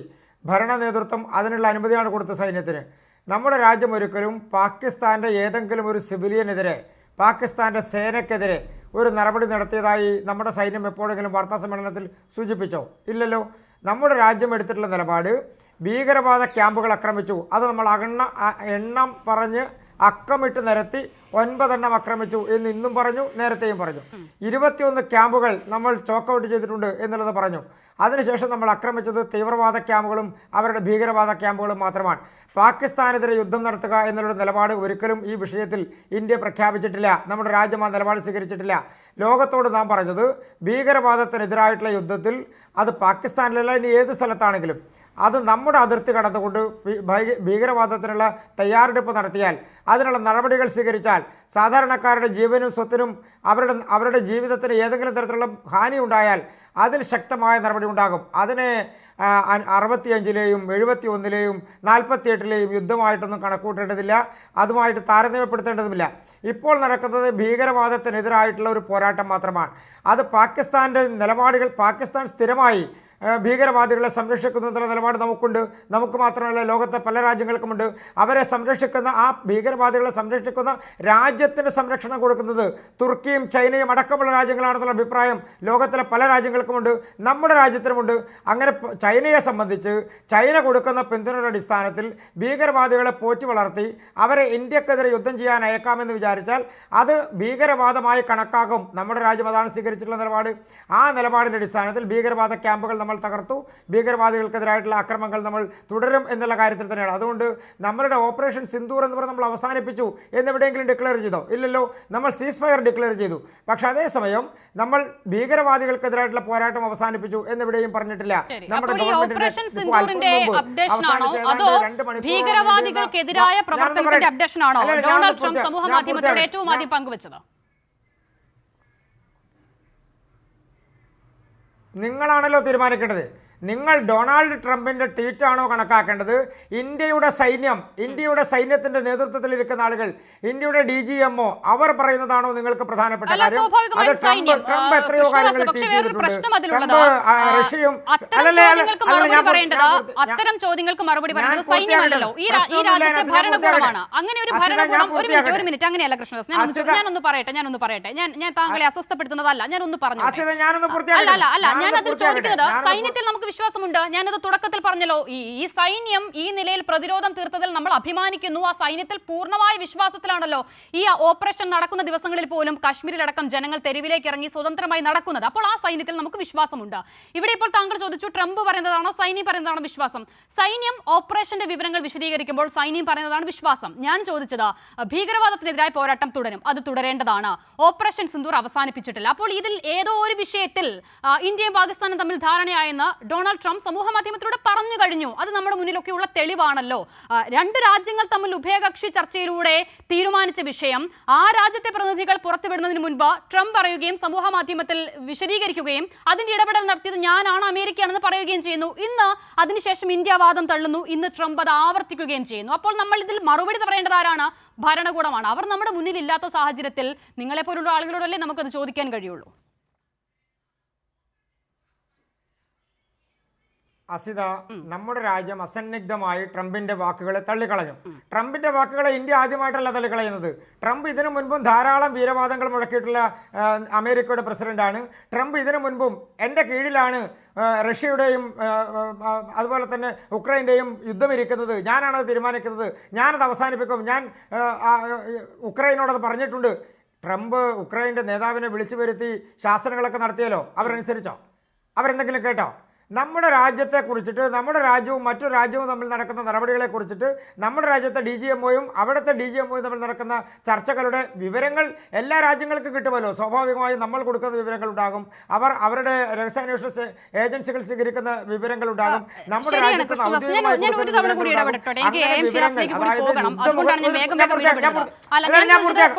പറഞ്ഞതുപോലെ നമ്മളിങ്ങനെ ഒരേ വികാരത്തിൽ നിൽക്കുകയാണ്. ഇപ്പോൾ യുക്രൈനോടായിക്കോട്ടെ പലസ്തീനോടായിക്കോട്ടെ ട്രംപ് ഇങ്ങനെയുള്ള അവകാശവാദങ്ങളൊക്കെ ഉന്നയിക്കുമ്പോൾ ആ രാജ്യങ്ങളൊന്നും വഴങ്ങിയിട്ടില്ല ട്രംപിന്റെ വാക്കുകൾക്ക് കീഴിൽ. പക്ഷെ അവിടെയാണ് ഇന്ത്യ പോലൊരു രാജ്യം ട്രംപിന് വഴങ്ങുന്നു എന്നൊരു അങ്ങനെ ഒരു മെസ്സേജ് വരുന്നത് സമൂഹത്തിന് മുന്നിലേക്ക്. അതുകൊണ്ടാണ് ഞാൻ ചോദിക്കുന്നത് ഒറ്റ കാര്യമേ ഉള്ളൂ. ഇങ്ങനെ ഒരു വെടിനിർത്തൽ ഉണ്ടാകുന്നു, നമ്മൾ എല്ലാവരും ആഗ്രഹിച്ചതാണ്. ഞാൻ ആ ചോദ്യം ഒന്ന് പൂർത്തിയാക്കട്ടെ. എന്റെ ചോദ്യം ഇതാണ്, വെടിനിർത്തൽ നമ്മൾ എല്ലാവരും ആഗ്രഹിച്ചതാണ്, ഒരു സംശയവും ഇല്ലാതിൽ. അപ്പോൾ നമ്മളോട്, നമ്മുടെ രാജ്യത്തോട് അത് പറയേണ്ടിയിരുന്നത് ട്രംപ് ആയിരുന്നോ ഇന്ത്യൻ ഭരണകൂടമായിരുന്നോ? അസിത, നമ്മുടെ രാജ്യത്തോട് ട്രംപ് പറഞ്ഞിട്ടില്ല. ട്രംപിൻ്റെ ഒരു ട്വീറ്റ് നടത്തി. അതാ ഞാൻ പറഞ്ഞത്, നമ്മുടെ രാജ്യത്തിൻ്റെ ഔദ്യോഗിക വാർത്താ സമ്മേളനം 6 മണിക്കാണെന്ന് അറിഞ്ഞതിന് ശേഷം ആ 6 മണിക്ക് നടത്താൻ പോകുന്ന വാർത്താ സമ്മേളനത്തിന് വിവരം കിട്ടുന്ന ഒരാൾ അതിന് മുൻപ് ട്വീറ്റ് ചെയ്യുന്നതിന് നമുക്ക് തടയാൻ പറ്റുമോ? ട്രംപിൻ്റെ ട്വീറ്റിനെ നമ്മുടെ രാജ്യത്ത് ഏതെങ്കിലും ഒരാൾക്ക് തടയാൻ പറ്റുമോ? അസിത ട്വീറ്റ് ചെയ്താൽ, ഞാൻ ട്വീറ്റ് ചെയ്താൽ, വേറൊരാൾ ട്വീറ്റ് ചെയ്താൽ അതിന് തടയാനുള്ള സംവിധാനം നമുക്കുണ്ടോ? അതിന് ഞാനതാ പറയുന്നത്, ഒരാൾ ട്വീറ്റ് ചെയ്യുന്നു, ഡംപ് പറഞ്ഞ ഒരാൾ ട്വീറ്റ്, ട്രംപിൻ്റേത് ഡംപാണെന്നുള്ളത് ആർക്കും അറിയാത്തത്? ട്രംപ് എന്തെങ്കിലും കാര്യത്തിൽ ഇടപെട്ടിട്ടുണ്ടെങ്കിൽ പാകിസ്ഥാൻ പറയട്ടെ, നമ്മൾ പറഞ്ഞോ? നമ്മുടെ രാജ്യം നിഷ്കരുണം തള്ളിക്കളഞ്ഞില്ലേ ട്രംപിൻ്റെ വാദങ്ങളെ തള്ളിക്കളഞ്ഞില്ലേ? ട്രംപിന് എന്താ വിലയുള്ളത്? ഇന്ത്യക്കകത്ത് ജനങ്ങൾ, ഇന്ത്യയുടെ ഭരണകൂടം പറയുകയാണ് ട്രംപ് അതുമായി ബന്ധപ്പെട്ടുകൊണ്ട് ഇടപെട്ടിട്ടില്ല, ട്രംപിൻ്റേത് അവകാശവാദം മാത്രമാണ് എന്ന് പറയുന്ന ഔദ്യോഗിക സംവിധാനത്തിൽ നിന്നുകൊണ്ട് ട്രംപ് എന്ത് പറഞ്ഞിട്ട് എന്താ കാര്യം? ട്രംപിന് എന്താ ട്വീറ്റ് ചെയ്തുകൂടാത്തത്? ട്രംപ് എന്തെല്ലാം കാര്യങ്ങൾ പറയുന്നുണ്ട്? അതൊക്കെ ഈ രാജ്യത്തെ ജനങ്ങൾ വിശ്വസിക്കണോ? ട്രംപിൻ്റെ ട്വീറ്റാണോ നമ്മുടെ ഔദ്യോഗിക സംവിധാനം? നമ്മുടെ ഔദ്യോഗിക സംവിധാനം നമ്മുടെ സൈന്യത്തിൻ്റെയും നമ്മുടെ ഗവൺമെൻറ്റിൻ്റെയും അവസാനത്തെ വാക്കുകളാണ്. അത് 6 മണിക്ക് നമ്മൾ വാർത്താ സമ്മേളനം, നമ്മുടെ DGMOയുമായിട്ടുള്ള ചർച്ച നടന്നു, പാകിസ്ഥാൻ്റെ DGMO എന്നുള്ള വാർത്ത എത്രയോ മണിക്കൂറുകൾക്ക് മുമ്പ്, ട്രംപ് ട്വീറ്റ് ചെയ്യുന്നതിന് എത്രയോ മണിക്കൂറുകൾക്ക് മുമ്പ് നടന്ന ചർച്ചയാണത്. ആ ചർച്ചയുടെ വിശദാംശങ്ങൾ സമൂഹ മാധ്യമങ്ങൾ, ട്രംപിനേക്കാൾ എത്രയോ മുൻപ് ഇതുമായി ബന്ധപ്പെട്ടുകൊണ്ട് ചർച്ചകൾ നടക്കുന്നത് നമ്മുടെ സമൂഹ മാധ്യമത്തിൽ വന്നു. അപ്പോൾ സമൂഹ മാധ്യമത്തിൽ വരുന്ന, വാട്സപ്പിൽ വരുന്ന, ഫേസ്ബുക്കിൽ വരുന്ന, ട്വിറ്ററിൽ വരുന്ന, സമൂഹ മാധ്യമങ്ങളിൽ വരുന്ന വാർത്തകൾ അത് ആര് ചെയ്താലും അതുമായി ബന്ധപ്പെട്ടുകൊണ്ട് വരുന്ന കാര്യം. ഇപ്പോൾ നമ്മുടെ രാജ്യത്തെ ഔദ്യോഗിക മാധ്യമങ്ങൾക്കും ഔദ്യോഗിക നേതൃത്വത്തിനും റെസ്ട്രിക്ഷൻസ് ഉണ്ടായിരുന്നല്ലോ വാർത്താ മാധ്യമങ്ങളിൽ നമ്മളുടേതായിട്ടുള്ള യുദ്ധവാർത്തകൾ കൊടുക്കുന്നതിന്. ട്രംപിന് അതിന്റെ റെസ്ട്രിക്ഷൻ ഉണ്ടോ? ട്രംപ് വേറെ രാജ്യത്തിന്റെ ഭരണാധികാരിയാണ്. ട്രംപ് അറിയുന്ന ഒരു കാര്യം, പക്ഷെ താങ്കൾ പറയുന്നത് ഇപ്പോൾ ദേശീയ മാധ്യമങ്ങളടക്കം ഇത് അമേരിക്കയുടെ ഇടപെടലിലാണ് എന്നത് ആധികാരികമായി റിപ്പോർട്ട് ചെയ്തിട്ടുണ്ട്. ഇപ്പോൾ ഈ സംഭവ വികാസങ്ങൾ നടക്കുന്നതിനിടയിലാണല്ലോ ദ വയർ എന്ന മാധ്യമത്തിനെതിരെ വിലക്ക് ഏർപ്പെടുത്തുകയൊക്കെ ചെയ്യുന്നത്. അങ്ങനെയാണെങ്കിൽ ഇതാ CNN എന്ന മാധ്യമം ആധികാരികമായി തന്നെ അവർ റിപ്പോർട്ട് ചെയ്യുകയാണ്, പാകിസ്ഥാനുമായുള്ള സംഘർഷം രൂക്ഷമായ സാഹചര്യത്തിൽ ഇന്ത്യ വെടിനിർത്തലിന് തയ്യാറായത് അമേരിക്കയിൽ നിന്നും സുപ്രധാന ഇന്റലിജൻസ് റിപ്പോർട്ട് ലഭിച്ചപ്പോഴാണ് എന്നുള്ളതാണ് വിവരങ്ങൾ എന്നുള്ളത് പറയുകയാണ്. വെടിനിർത്തൽ ചർച്ചകൾ പ്രോത്സാഹിപ്പിക്കാൻ പ്രധാനമന്ത്രി നരേന്ദ്രമോദിയെ US vice president JD Vance വിളിച്ചുവെന്നും ഈ മാധ്യമം റിപ്പോർട്ട് ചെയ്യുകയാണ്. അപ്പോൾ അങ്ങനെയാണെങ്കിൽ ആ മാധ്യമത്തിനെതിരെ കൂടി നടപടിയെടുക്കാൻ ഞാൻ അങ്ങയുടെ ശ്രദ്ധയിൽ ആ അവസരത്തെ ഒന്ന് പെടുത്തുക മാത്രമാണ്. AM ഷിനാസ്, അസിത അസിത ശരി, അസിത പറയൂ, അസിത ഞാനൊരു ഒറ്റ വാക്ക് പറയൂ. ഒറ്റ വാചകം കൊണ്ട് ഞാൻ അവസാനിപ്പിക്കാം അസിത. ഒറ്റ വാചകം. ഒറ്റ വാചകം. നമ്മുടെ രാജ്യത്തേക്ക് ഏകദേശം 6 രാജ്യങ്ങളിലധികം വരുന്ന രാജ്യങ്ങളിലെ വിദേശകാര്യ മന്ത്രിമാരോ വൈസ് പ്രസിഡന്റുമാരോ സൗദി അടക്കമുള്ള രാജ്യങ്ങളിലെ ഭരണാധികാരികൾ ഭരണകർത്താക്കൾ ഈ സമയങ്ങളിലെല്ലാം നമ്മുടെ രാജ്യത്ത് സന്ദർശനം നടത്തുകയും പ്രധാനമന്ത്രിയുമായി ചർച്ചകൾ നടത്തുകയും നമ്മുടെ രാജ്യത്തിൻ്റെ നേതൃത്വവുമായി ചർച്ച നടത്തുകയൊക്കെ ചെയ്തിട്ടുണ്ട്. അങ്ങനെയുള്ള ആളുകളോട് നമ്മുടെ രാജ്യത്തെ സിറ്റുവേഷൻസ് വിശദീകരിച്ചിട്ടുണ്ടാകും. അങ്ങനെയുള്ള ആളുകളോട് നമ്മുടെ രാജ്യത്തെ നടപടികൾ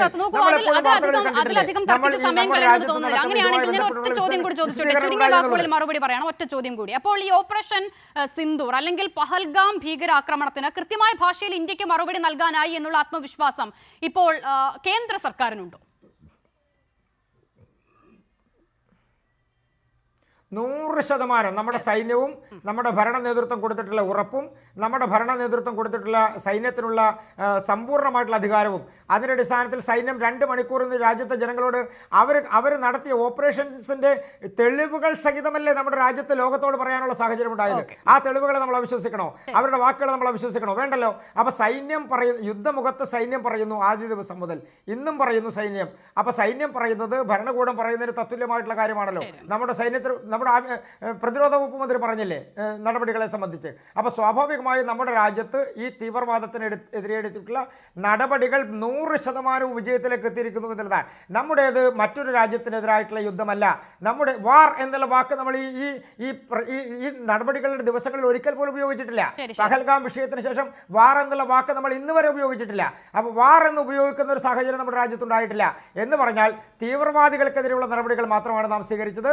പാകിസ്ഥാനെതിരെ യുദ്ധം നടത്തുക എന്നുള്ളത് ഏതെങ്കിലും ഭീകരാക്രമണം നടത്തിയ തീവ്രവാദികൾ എവിടെയെന്നുള്ള ചോദ്യം ബാക്കിയാകുന്നത്. ഈ ആക്രമണങ്ങളുടെ ഇടയിൽ ഇന്ത്യയിൽ നിന്നും ഒരു സൈനികൻ, ഒരു BSF ജവാൻ പാകിസ്ഥാന്റെ പിടിയിലായിട്ടുണ്ടെന്നുള്ള റിപ്പോർട്ടുകൾ വന്നിരുന്നു. അദ്ദേഹം എവിടെ എന്നുള്ള ചോദ്യം ബാക്കിയാകുന്നത്. ആ ചോദ്യങ്ങളൊക്കെ അഡ്രസ്സ് ചെയ്യേണ്ടവർ കേന്ദ്ര സർക്കാരാണ്. അവർ ഇതുവരെ അത് ചെയ്തിട്ടുമില്ല. ഞാൻ മടങ്ങി വരാം. ശ്രീ AM ഷിനാസ്, ഞാൻ അല്പം മുമ്പ് അങ്ങയോട് ചോദിക്കാൻ ശ്രമിച്ചത് ഏതെങ്കിലും ഒരു വിഷയത്തിൽ ഇങ്ങനെ മറുചോദ്യം ഉന്നയിക്കുമ്പോൾ ദേശവിരുദ്ധരാകുന്ന ഒരു ട്രെൻഡാണല്ലോ ഇപ്പോൾ ഇന്ത്യയിൽ നിലനിൽക്കുന്നത്. അപ്പോൾ അതാണോ വാസ്തവത്തിൽ ദേശവിരുദ്ധത, അതോ ഈ പറയുന്ന തരത്തിൽ രാജ്യത്തിന്റെ വികാരങ്ങൾ ഉയർത്തിപ്പിടിച്ച് ഒരുമിച്ച് മുന്നോട്ട് കൊണ്ടുപോകേണ്ട ഒരു ഭരണകൂടം ആ കർത്തവ്യം കൃത്യമായി നിർവഹിക്കേണ്ടതാണോ ദേശീയത?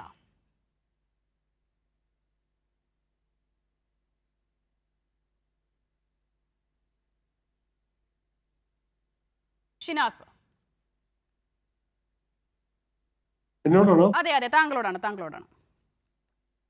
ചോദ്യം ഒന്നുകൂടി പറയാമോ? ശ്രീ AM ഷിനാസ്, ഞാൻ ചോദിക്കാൻ ശ്രമിച്ചത് മുൻപും അത് തന്നെയാണ് ഞാൻ ചോദിക്കാൻ ശ്രമിച്ചത്. അല്പം മുമ്പ് ഇവിടെ കോൺഗ്രസ് പ്രതിനിധി പഴയ കാര്യങ്ങളൊക്കെ, ഇന്ദിരാഗാന്ധിയുടെ ഭരണ സമയത്തുണ്ടായിരുന്ന കാര്യങ്ങളൊക്കെയും അന്ന് അമേരിക്കൻ ഇടപെടലിന് ഇന്ത്യ ഏത് നിലയിൽ പ്രതിരോധിച്ചു, മറുപടി പറഞ്ഞു എന്നുള്ള കാര്യങ്ങളൊക്കെ പറഞ്ഞു. അപ്പോൾ അതാണല്ലോ നമ്മൾ കാണുന്ന ദേശീയത. അതിനപ്പുറം ചോദ്യങ്ങൾ ഉന്നയിക്കുന്നവരെ ദേശവിരുദ്ധരാക്കി ചിത്രീകരിക്കുന്ന ഒരു സമീപനം ഇപ്പോഴുണ്ട്. അതുകൊണ്ട് തന്നെ കാതലായ പല ചോദ്യങ്ങളും ചോദിക്കാൻ ഏതൊക്കെയോ കോണുകളിൽ നിന്ന് ആളുകൾ ഭയപ്പെടുന്ന ഒരു കാലം കൂടിയാണ്. അപ്പോൾ ഇവിടെ ഈ ദേശീയത എന്നുള്ളത് ഏത് മാർജിനിലാണ്, ഏത് മാർക്കിലാണ് വരേണ്ടത് എന്നൊരു പ്രശ്നം കൂടി ഉണ്ടല്ലോ. അത് ഇപ്പോൾ നിലവിലെ സംഭവ വികാസങ്ങളുടെ പശ്ചാത്തലത്തിൽ എങ്ങനെയാണ് താങ്കൾക്ക് തോന്നുന്നത്? ഞാൻ വ്യക്തമായി കേട്ടില്ലെങ്കിൽ എങ്കിലും പറയാം. ശരി. ഇന്ദിരാഗാന്ധിയുടെ കാലത്ത് നേരത്തെ സൂചിപ്പിച്ചതുപോലെ തന്നെ ബംഗ്ലാദേശ് ലിബറേഷൻ വാർ, ബംഗ്ലാദേശ് വിമോചന സമരം, അതായത് ബംഗ്ലാദേശിൽ ഷെയ്ഖ് മുജീബ് റഹ്മാന്റെ അവാമി ലീഗ് പാർട്ടി ബംഗ്ലാദേശിലെ പാകിസ്ഥാനിൽ മൊത്തം ഭൂരിപക്ഷം അവർക്കായിരുന്നു. അവരെ ഈ പഞ്ചാബി ഭരണവരേണ്യ നേതൃത്വം യാഹിയ ഖാനുമായി ഒത്തുചേർന്ന് അദ്ദേഹത്തെ പാകിസ്ഥാന്റെ പ്രധാനമന്ത്രിയാക്കിയില്ല. അപ്പോ അങ്ങനെയാണ് ബംഗ്ലാദേശ് വിമോചന സമരം പൊട്ടിപ്പുറപ്പെടുന്നു. അങ്ങനെ ഇന്ദിരാഗാന്ധി സാം മനേക്ഷായോട് 1971 മാർച്ചിൽ തന്നെ ബംഗ്ലാദേശിൽ ഈസ്റ്റ് പാകിസ്ഥാനിൽ, അന്ന് പൂർവ്വ പാകിസ്ഥാനിൽ ഇടപെടാൻ പറയുന്നു. സാം മനേക്ഷ പറയുന്നു 6 മാസം വേണം. 6 മാസം കൊടുത്തു. അതിനിടയിൽ ഒരു ഡിപ്ലോമാറ്റിക് നയതന്ത്ര പര്യടനം തന്നെ ഇന്ദിരാഗാന്ധി നടത്തുന്നുണ്ട്. ഇന്ദിരാഗാന്ധിക്ക് അമേരിക്കയിലെത്തിയപ്പോൾ വൈറ്റ് ഹൗസിൽ നിക്സൺ ഉണ്ട്, അതുപോലെ തന്നെ അന്നത്തെ സ്റ്റേറ്റ് സെക്രട്ടറി ആയിരുന്ന ഹെൻറി കിസിഞ്ചർ. നിക്സൺ എന്ന് പറഞ്ഞാൽ ഇന്ദിരാഗാന്ധിയോട് വലിയ തോതിലുള്ള വിരോധമുണ്ടായിരുന്ന ആളാണ്. നമുക്കറിയാം, ഡീക്ലാസിഫൈഡ് രേഖകളിൽ ഇന്ദിരാഗാന്ധിയെ ബിച്ച് എന്നാണ് വിളിച്ചിരുന്നത്. അപ്പോൾ ഇന്ദിരാഗാന്ധി അന്ന് പറഞ്ഞത്, നിങ്ങൾ എന്തിനാണ് വന്നത്? അപ്പോൾ ഇന്ദിരാഗാന്ധി പറഞ്ഞത് ഞാൻ വന്നത് നിങ്ങളുടെ കൺസെന്റ് വാങ്ങാനൊന്നുമല്ല, എന്ത് ചെയ്യണമെന്ന് ഞങ്ങൾക്കറിയാം എന്ന് പറഞ്ഞ് മടങ്ങിപ്പോവുകയും പിന്നീട് സോവിയറ്റ് യൂണിയനുമായി ഒരു തന്ത്രപ്രധാനമായ സൈനിക മാനങ്ങളോളം വരുന്ന ഒരു കരാറുണ്ടാക്കിയിട്ടാണ് 6 മാസം കഴിഞ്ഞ് യുദ്ധത്തിന് പുറപ്പെടുന്നതും 10 ദിവസം കൊണ്ട് ആ യുദ്ധം അവസാനിപ്പിക്കുന്നതും. ഇവിടെ നമ്മൾ കാണേണ്ടത് ഈ മെയ് 7-നും മെയ് 10-നും ഇടയിൽ ന്യൂഡൽഹി, റാവൽപിണ്ടി, വാഷിംഗ്ടൺ DC, പ്രത്യേകിച്ച് മെയ് 9, 10 തീയതികളിൽ ഈ 3 വളരെ വിഭിന്നമായ ലോക സ്ഥാനങ്ങളിൽ നടന്ന ചർച്ച എന്താണ്? അതിന്റെ രൂപം നമുക്ക് കിട്ടുന്നത് ആരും ഒന്നും പറയുന്നില്ല. വാസ്തവത്തിൽ ഇത് വെടിനിർത്തൽ പ്രഖ്യാപിക്കേണ്ടത് ഇന്ത്യയും പാകിസ്ഥാനും സംയുക്തമായോ അല്ലെങ്കിൽ അവരവര് പ്രത്യേകമായോ വെടിനിർത്തൽ പ്രഖ്യാപിക്കുന്നതാണ്. അതിന് ഏതാനും മുമ്പ് ട്രംപ് അദ്ദേഹത്തിന്റെ ട്രൂത്ത് സോഷ്യൽ എന്ന സാമൂഹിക മാധ്യമത്തിൽ എഴുതുകയാണ്, വെടിനിർത്തൽ നിലവിൽ വന്നു കഴിഞ്ഞു. അത് അമേരിക്കയുടെ മീഡിയേഷൻ എന്നുള്ള വാക്ക് ശ്രദ്ധിക്കുക. ഷിംല കരാർ അനുസരിച്ച് മറ്റൊരു 3-ാം കക്ഷിയുടെ മീഡിയേഷൻ ഇന്ത്യ പാക് പ്രശ്നങ്ങളിൽ, പ്രത്യേകിച്ച് കാശ്മീർ പ്രശ്നങ്ങളിൽ വേണ്ടതില്ല എന്ന് നിർണയിക്കപ്പെട്ടതാണ്. അതുമാത്രമോ, മാർക്കോ റൂബിയോ അമേരിക്കയുടെ സ്റ്റേറ്റ് സെക്രട്ടറിയാണ്. അമേരിക്കയുടെ സ്റ്റേറ്റ് സെക്രട്ടറിയുടെ ആ പോസ്റ്റിൽ, അതായത് ഇന്ത്യയും പാകിസ്ഥാനും തമ്മിലുള്ള പ്രശ്നം പരിഹരിക്കാൻ, പ്രത്യേകിച്ച് കാശ്മീർ പ്രശ്നം പരിഹരിക്കാൻ, ശാശ്വതമായി പരിഹരിക്കാൻ കൺസ്ട്രക്റ്റീവായിട്ടുള്ള, നിർമ്മാണാത്മകമായ, ക്രിയാത്മകമായ ഒരു നിഷ്പക്ഷ രാജ്യത്ത് നടത്താൻ അമേരിക്ക തയ്യാറാണ്. ഈ ട്രംപിന്റെ ഈ സോഷ്യൽ മീഡിയ അവകാശവാദത്തെയോ മാർക്കോ റൂബിയോയുടെ ഇത്തരം നിരീക്ഷണങ്ങൾ, പ്രസ്താവനകളെയോ ഇന്ത്യയുടെ ഭാഗത്തു നിന്നും പാകിസ്ഥാന്റെ ഭാഗത്തു നിന്നും നിഷേധിക്കുകയുണ്ടായിട്ടില്ല, അപലപിച്ചിട്ടില്ല. മൗന സമ്മതം. അത് കഴിഞ്ഞിട്ടാണ് നമ്മുടെ വിദേശകാര്യ സെക്രട്ടറി വിക്രം മിർസി വെടിനിർത്തൽ പ്രാബല്യത്തിൽ വന്നു ഇന്നലെ 5 മണി മുതൽ എന്ന് പ്രഖ്യാപിക്കുന്നത്. പാകിസ്ഥാനാണ് നമ്മളെ വിളിച്ചത്, ഇന്ത്യയെ വിളിച്ചത് എന്നും പറയുകയുണ്ടായി. അവിടെ ശ്രീ പക്ഷെ അതിനൊക്കെ മുമ്പ് ഒരു കാര്യം കൂടി പറയുന്നു. നോക്കൂ, അങ്ങനെ വിക്രം മിശ്രയുടെ വാർത്താ സമ്മേളനത്തിന് പിന്നാലെ അദ്ദേഹത്തിന്റെ സമൂഹ മാധ്യമ അക്കൗണ്ടുകളിൽ വ്യാപകമായ സൈബർ ആക്രമണം ഉണ്ടാകുകയാണ്. അതായത് നോക്കൂ, ഞങ്ങളുടെ മോദിജിയുടെ അറിവോടുകൂടിയല്ല വെടിനിർത്തൽ വിക്രം മിശ്രി പ്രഖ്യാപിച്ചത് എന്നുള്ള മട്ടിലാണ്. അപ്പോൾ ആ ഒരു വികാരത്തിനെതിരെ എന്തൊക്കെയോ ഉണ്ടായി, അത് ട്രംപ് അതിന് നേതൃത്വം കൊടുത്തു എന്നൊരു വികാരം എല്ലാവർക്കും ഉണ്ട്. അല്ലെങ്കിൽ പിന്നെ വിക്രം മിശ്രിയുടെ സമൂഹ മാധ്യമ അക്കൗണ്ടുകൾക്ക് നേരെ ഈ വിധം സൈബർ ആക്രമണം നടക്കേണ്ടതുണ്ടോ? അതെ, ട്രംപ് അങ്ങനെ ഒരു പോസ്റ്റ് ഇടാൻ കാരണം ട്രംപും മാർക്കോ റൂബിയോയും ഒക്കെ തന്നെയാണ്. റൂബിയോ എഴുതുന്നുണ്ടല്ലോ, ഞങ്ങൾ അജിത് ഡോവലിനെ ബന്ധപ്പെട്ടു, ഞങ്ങൾ ഇവിടുത്തെ വിദേശകാര്യമന്ത്രി എസ് ജയശങ്കറിനെ ബന്ധപ്പെട്ടു, പാകിസ്ഥാനിലെ കൗണ്ടർ പാർട്സ് ആയിരുന്ന വിദേശകാര്യമന്ത്രി, അവിടുത്തെ ISI ചീഫും അതേസമയം നാഷണൽ സെക്യൂരിറ്റി അഡ്വൈസറുമായിട്ടുള്ള അസീം മാലിക്, ഷഹബാസ് ഷെരീഫ്, അങ്ങനെ റാവൽപിണ്ടി, ഇസ്ലാമാബാദ്, ഡൽഹി, പലരുമായും ഇവർ ബന്ധപ്പെട്ടിരുന്നു എന്നുള്ളത് പകൽ പോലെ വ്യക്തമാണ്. അപ്പോ അതിനെ ഇരു രാജ്യങ്ങളും അത് നിഷേധിച്ചിട്ടില്ല, അതിനെ തള്ളിപ്പറഞ്ഞിട്ടില്ല എന്നത് തന്നെ കാണിക്കുന്നത് എന്താണ്? അതിന്റെ ഒരു പടി കൂടി കടന്നുപോയി അമേരിക്കയുടെ സ്റ്റേറ്റ് സെക്രട്ടറി മാർക്കോ റൂബിയോ. ഒരു നിഷ്പക്ഷ രാജ്യത്ത് കാശ്മീർ പ്രശ്നം ശാശ്വതമായി പരിഹരിക്കാനുള്ള ചർച്ചകൾ അരങ്ങേറും, അതിന് മുൻകൈയെടുക്കും, മീഡിയേഷൻ റോളിലേക്ക് വരികയാണ്. ആ ഷിംല കരാറിന്റെ നഗ്നമായ ലംഘനമാണ്. ഇപ്പൊ ഷിംല കരാർ പാകിസ്ഥാൻ റദ്ദാക്കിയിട്ടുണ്ടെങ്കിലും മരവിപ്പിച്ചിട്ടുണ്ടെങ്കിലും ഇരു രാജ്യങ്ങളും തമ്മിലുള്ള പ്രശ്നങ്ങൾ ഉഭയകക്ഷി ചർച്ചയിലൂടെ പരിഹരിക്കപ്പെടണം എന്നത് ഷിംല കരാറിന്റെ കോർണർ സ്റ്റോണാണ്, മൂലക്കല്ലാണത്. അതിനെയാണ് ഇക്കാലത്ത് അമേരിക്കൻ ഭരണകൂടം കാറ്റിൽ പറത്തിയിരിക്കുന്നത്. എന്നിട്ട് പോലും നമ്മുടെ രാജ്യം അതിനെ അപലപിച്ചില്ല, എന്നുള്ളത് അത്ഭുതപ്പെടുത്തുന്ന കാര്യമാണ്. Yes, yes, തീർച്ചയായും ശ്രീ എം അപ്പോ സിനാസ് സമയപരിമിതിയുണ്ട്, അമേരിക്ക അതുകൊണ്ട് ഞാൻ ഇപ്പോഴും ഇടപെടുകയാണ്. സൗത്ത് ബ്രിഗേഡിയർ ഏഷ്യയിൽ, മോഹനൻ പിള്ള, എനിക്ക് ഇടവേളയിലേക്ക് പോകണം, എങ്കിലും താങ്കളുടെ ഒരു അഭിപ്രായം കൂടി. നോക്കൂ, ഒരു BSF ജവാനെ ഈ കാലയളവിൽ പാകിസ്ഥാന്റെ കസ്റ്റഡിയിലായിട്ടുണ്ടെന്നുള്ള റിപ്പോർട്ടുകൾ വന്നിരുന്നു. അതുമായി ബന്ധപ്പെട്ട് പിന്നീട് ഒരു വിവരവും വരുന്നില്ല എന്നുള്ളതാണ്. രാജ്യം ഏതാണ്ട് അത് മറന്ന മട്ടിലാണ് എന്ന് തോന്നുന്നു. ആർക്കും ഒന്നും അറിയണ്ട, ആർക്കും ഒരു കാര്യം ആ വിഷയത്തിലില്ല. മറ്റൊന്ന്, ഭീകരതയ്ക്കെതിരെയാണ് ഇന്ത്യ പോരാട്ടം നടത്തിയത്. വാസ്തവത്തിൽ പാകിസ്ഥാന്റെ കാര്യമൊന്ന് ആലോചിച്ച് നോക്കൂ. ഇപ്പോൾ അവിടെ 100 പേർ കൊല്ലപ്പെട്ടാലും 200 പേർ കൊല്ലപ്പെട്ടാലും ഭീകരതയ്ക്കെതിരെ അങ്ങനെ ഒരു പേടിപ്പെടുത്തുന്ന വികാരം ഉണ്ടാകുന്ന ഒരു രാജ്യമല്ല പാകിസ്ഥാൻ. അപ്പോൾ അവിടെ ഭീകരതയ്ക്കെതിരെ മെസ്സേജ് കൊടുക്കണമെങ്കിൽ ആ നിലയിലൊരു മാസ് അറ്റാക്ക് ഉണ്ടാകണമായിരുന്നു. അതുണ്ടാക്കാൻ നമുക്ക് സാധിച്ചോ?